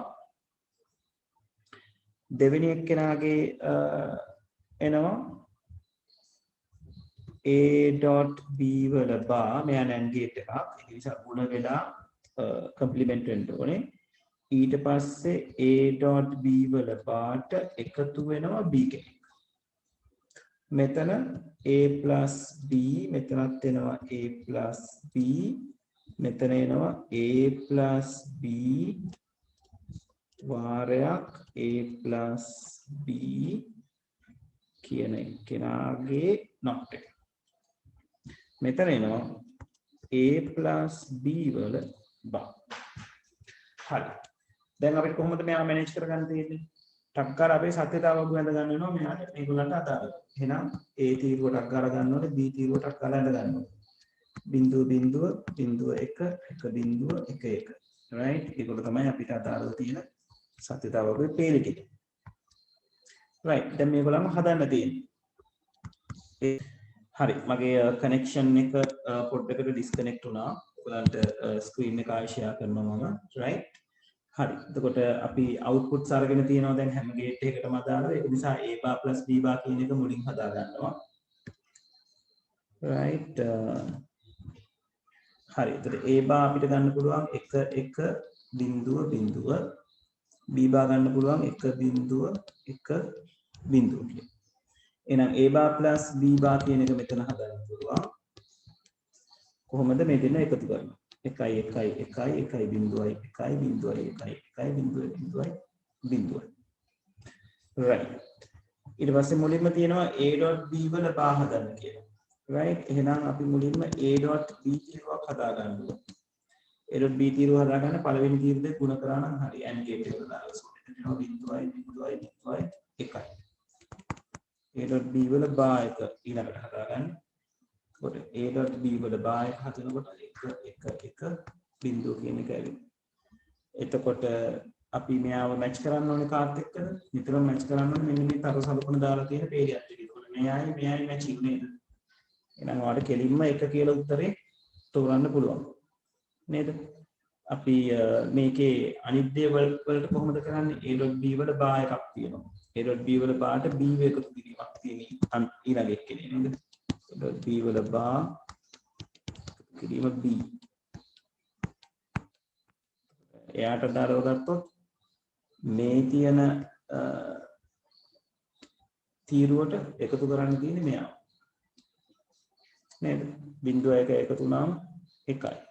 1.1 එකතු වුණාම 1යි. 0.1 එකතු වුණාම 1යි. 1.0 එකතු වුණාම 1යි. ඒක නිසා එයා සමාන වෙන්නේ නැහැ. අපි දැන්නම උත්තරේ තෝරගෙන ඉවරයි. අපි මේවා ඊට පස්සේ පහද ගන්න ওই විදිහට. ඒක නිසා මෙයා හරියන්නේ නැහැ. right? මෙයා okay. right? ඊළඟට මෙයා a plus b ව a plus b ගෙන් ගුණ කරලා භාග ගන්න තියෙනවා. a plus b කියලා කියන්නේ o gate එකට අදාළව අපිට හම්බෙලා තියෙන නේද? අපිට එනවා 1 1 1 බිංදුව කියලා. right? sorry. වැරදුනා. මෙතන 1 මෙතන බිංදුව. බිංදුව එකතු කරාම බිංදුවයි අනිත් වෙලාවට ඒකයි. එතකොට එයාව ඒ જાති එක්කෙනෙක්ගෙන්ම ගුණ කරන්න. right? එයාව ඒ જાති එක්කෙනෙක්ම ගුණ කරනවා කියලා කියන්නේ තව a plus b කෙනෙක් කියලා ඒ දෙන්න ගුණ කරනවා. බිංදුවයි 1 1 1. ඒක ගුණ වුණාම එන උත්තරේ ඔයගලන් තීරේ ඒකමයි නේ බිංදුවරක් බිංදුව බිංදුවයි. එක්වරක් 1 1යි. එක්වරක් 1 1යි. එක්වරක් 1 1යි. අපි ඔක A level වලට ගියාම නම් ඉගෙන ගන්නවා එකම જાතිය කට්ටිය එකම જાතියේ කට්ටියකින් ගුණ වුණාම ඒ જાතියේ උත්තරයක්ම තමයි එන්නේ. දැන් මේක අනිත් පැත්ත ගන්න ඕනේ. right? මේ තියෙන්නේ a plus b ව a plus b ගෙන්ම ගුණ කරනවා.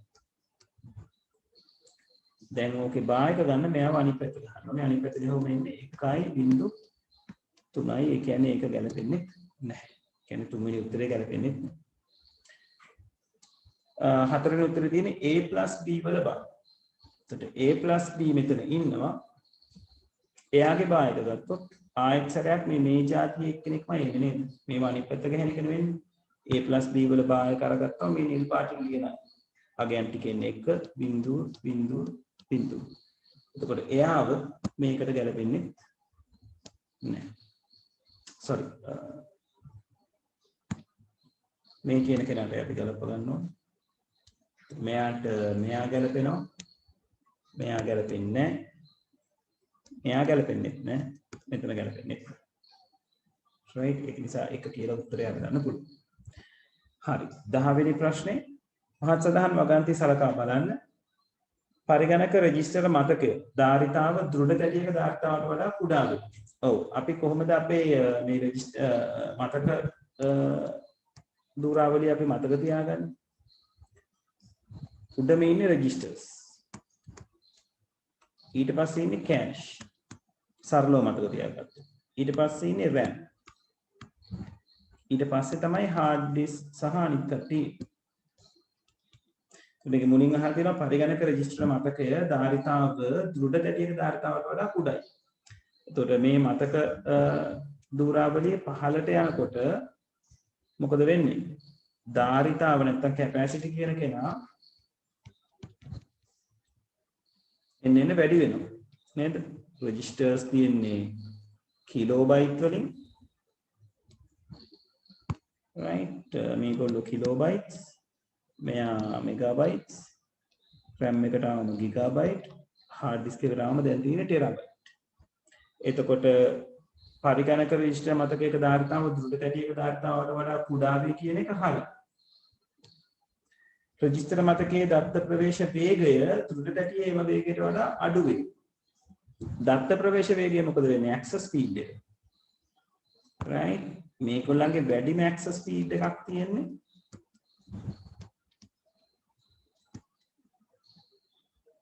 පහළට යනකොට මේගොල්ලෝ අඩු වෙනවා. කියන්නේ වැඩිම ඉන්නේ රෙජිස්ටර්ස්. රෙජිස්ටර්ස් තමයි control CPU එක ගාව central processing unit එක ගාව ළඟම ඉන්න කෙනා. එයාගේ access speed එක ගොඩක් වැඩි. ටක් ගාලා access කරනවා.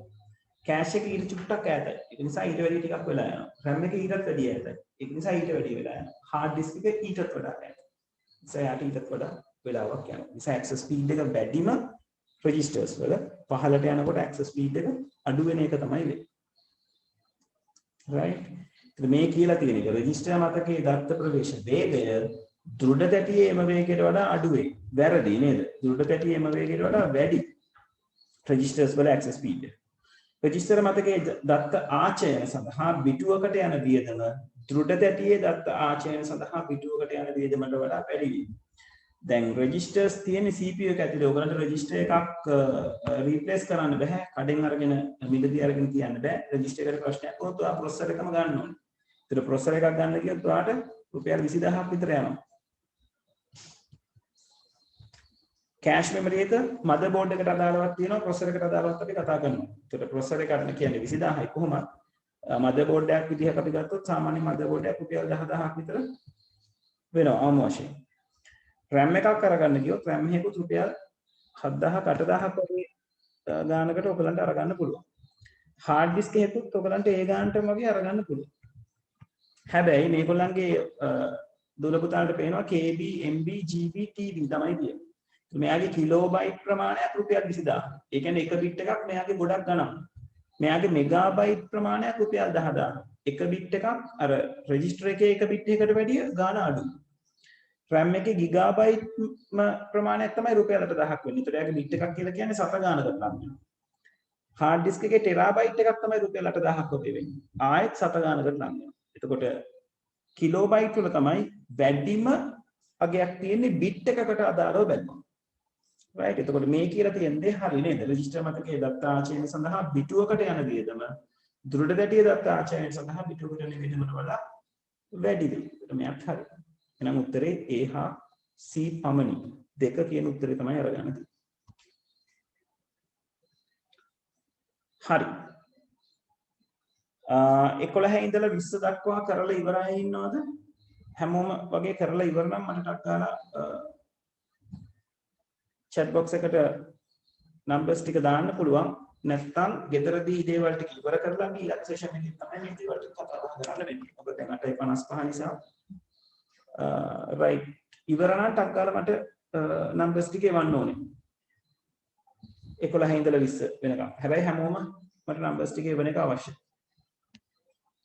right දැන් room එකේ ඉන්නේ 10 දෙනා. right හරි ඉවර කට්ටිය ඉන්නවා නම් ටක් ගාලා එවන්න බලන්න. ප්‍රශාන්ත ඉවරයි. අනිත් අය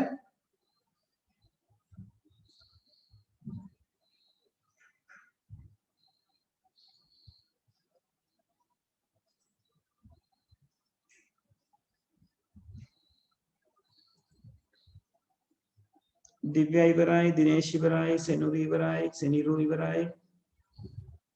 4 දෙනෙක් ඉවරයි. තව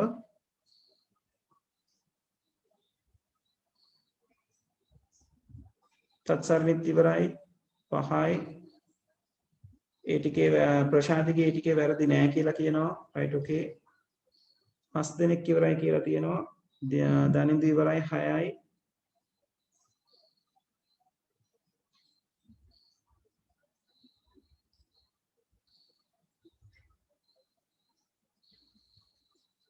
හරි. ඉතිරි අය right කමක් නැහැ. කට්ටියක් දැන් එන්න ලීව් වෙනවා. හරි අපි මේ විදිහට කරමු. ලබන සතියේ MCQ paper එකයි 2017 second paper එකයි දෙකම complete කරන්න. right අපි MCQ එක ඉවර වෙලා second paper එක සාකච්ඡා කරන්න යනවා වෙලාව තියෙන විදිහ අනුව. මොකද paper එකේ MCQ එක සාපේක්ෂව ටිකක් ලේසි. right ඒක නිසා අපිට ගොඩක් සාකච්ඡා කරන්න ඉඩ තියෙන එකක් නැහැ. එතකොට second paper එකත් achieve කරන්න පුළුවන් නිසා දෙකම complete කරගෙන හරියට වෙලාවට අපි එකතු වෙමු. ඒතර 7 වෙනකොට එකතු වෙමු. ටක් ගාලා MCQ වල කතා කරන්න ටික කතා කරලා essay paper එකට අපි move වෙමු. right? හරි. එහෙනම් මම අදට session එක මෙතනින් නතර කරනවා. right? හැබැයි පුතේ මතක තියාගන්න ඕගොල්ලන් paper එක කරලා තියෙන තරමට ඕගොල්ලන්ට වාසි වැඩි. මොකද එතකොට අපිට ටක් ගාලා මේ දේවල් ටික කතා කරලා ඉවර කරන්න පුළුවන්. ඔයගලන්ට 2007ට වෙනකම්ම papers ටික කරලා ඉවර කරනවා කියලා කියන්නේ ඔයගොල්ලෝ සෑහෙන ලොකු සූදානමක් අරගන්නවා විභාගෙට. right? ඒක නිසා මේ දේවල් ටික ඉවර කරගන්න බලමු. ලබන සතියේ 2017 paper එක continue වෙනවා කතා බහ කරන එක සම්බන්ධයෙන්. right? හරි. එහෙනම් මම අදට මෙතනින් session එක නතර කරනවා. වීඩියෝ එක පුරුදු විදියට හෙට වෙනකොට website එකේ තියෙවි අවශ්‍ය කට්ටිය බලන්න. disconnect වෙච්ච කට්ටියට ඒක නැවත බලා ගැනීමේ හැකියාව තියෙනවා. right හරි එහෙනම් හැමෝටම good night මම දැනට ක්ලාස් එක අදට මෙතනින් නතර කරනවා.